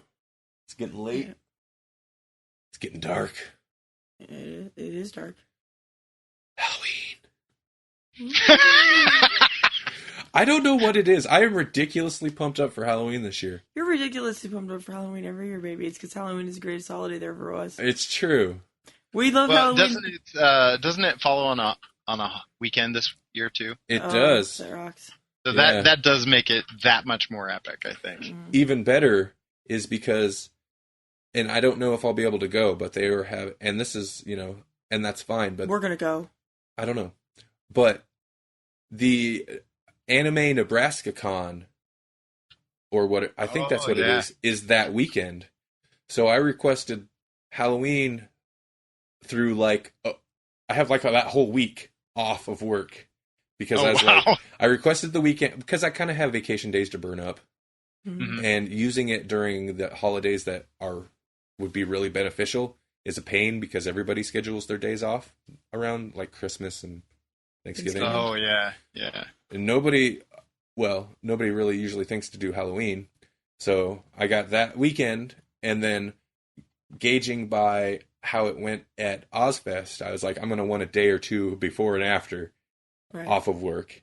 Right. So I just used up a bunch of my vacation time. So if we go, that'd be good. And if not, it's still good because it's Halloween Well, weekend. I and want to don't have go. work. If you don't want to go, that's fine. You can save your money, and I'll go by myself. Really? You're going to go by yourself? Baby, how much anime have I been watching lately? Come on. That's true. You probably know, at least by voice, all the guests they have, because they have a ton of voice actors that do the American. Oh, you watch, I don't watch. you watch the subtitles, huh? Yeah. I do subtitles. Yeah.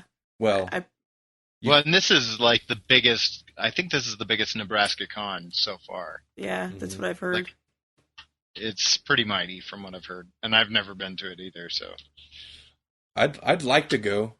If I go, we'll do another. There will be another special episode. No? Okay. we tried to actually. I mean, like this is how big it is. We tried to get in, and we didn't make the cut For your table for the dealer's room. Yeah. Yeah. So I think it's just that we aren't as established on the con scene at that time. We'd only done like one or two cons, so Mhm. You got to be getting there though. it's definitely one we're going to be shooting for. Yeah. You got to be getting there at least locally. People ought to be recognizing you guys because you've been hitting a lot of them lately. Yeah, I hope so. I mean, we try to hit the local ones mostly because of proximity. I mean, it makes Yeah. it a lot easier for us if we don't have to throw in a room, like the cost of a room and board on top of everything else. Right. Yeah. If you're not listening to us on the main website, don't forget to check out grawlixpodcast.com. That's where you can get all these episodes. We've been posting Doctor Who reviews, like mini reviews, every week after the new episodes of Doctor Who. New comic book release lists every week. All kinds of awesome stuff. Check out our YouTube channel at youtube.com/grawlixpodcast because I'm putting a lot of effort into making sure there's cool stuff on there. Like every week, we've had a new video every week since we started. Twitter, we're at Twitter at Grawlix Podcast. Facebook, facebook.com/Grawlix Podcast. Pinterest, we mentioned all this earlier. Pinterest is the same thing. Pretty much, if we're on it, all you have to do is throw a /Grawlix Podcast at the end. Tumblr.grawlixpodcast.com, where you can switch those around. It doesn't really matter. You'll get to the same place.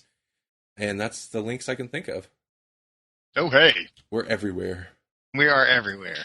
We're everywhere you want to be. What is that credit card? It's freaking commercials. What's in your wallet? This has been Randy. Viratu, Niptu, Grawlix. And this is Jesse. The only verdict is vengeance, a vendetta, held as a votive, not in vain, for the value and veracity of such shall one day vindicate the vigilant and the Grawlix. Hi, I'm Grawlix. Wanna play?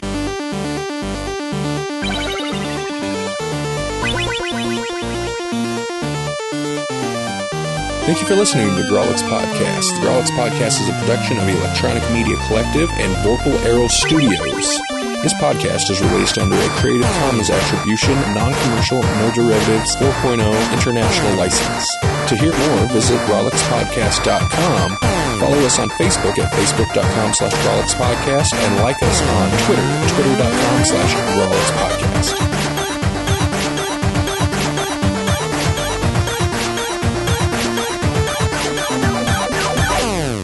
So, who wrote the cabinet? That's how it's going to be. That or I'll have to cut my voice in. You'll be like, the cabinet is written by, and I'll be like, blah, blah, blah, blah. You'll interrupt me 3 times. Yep.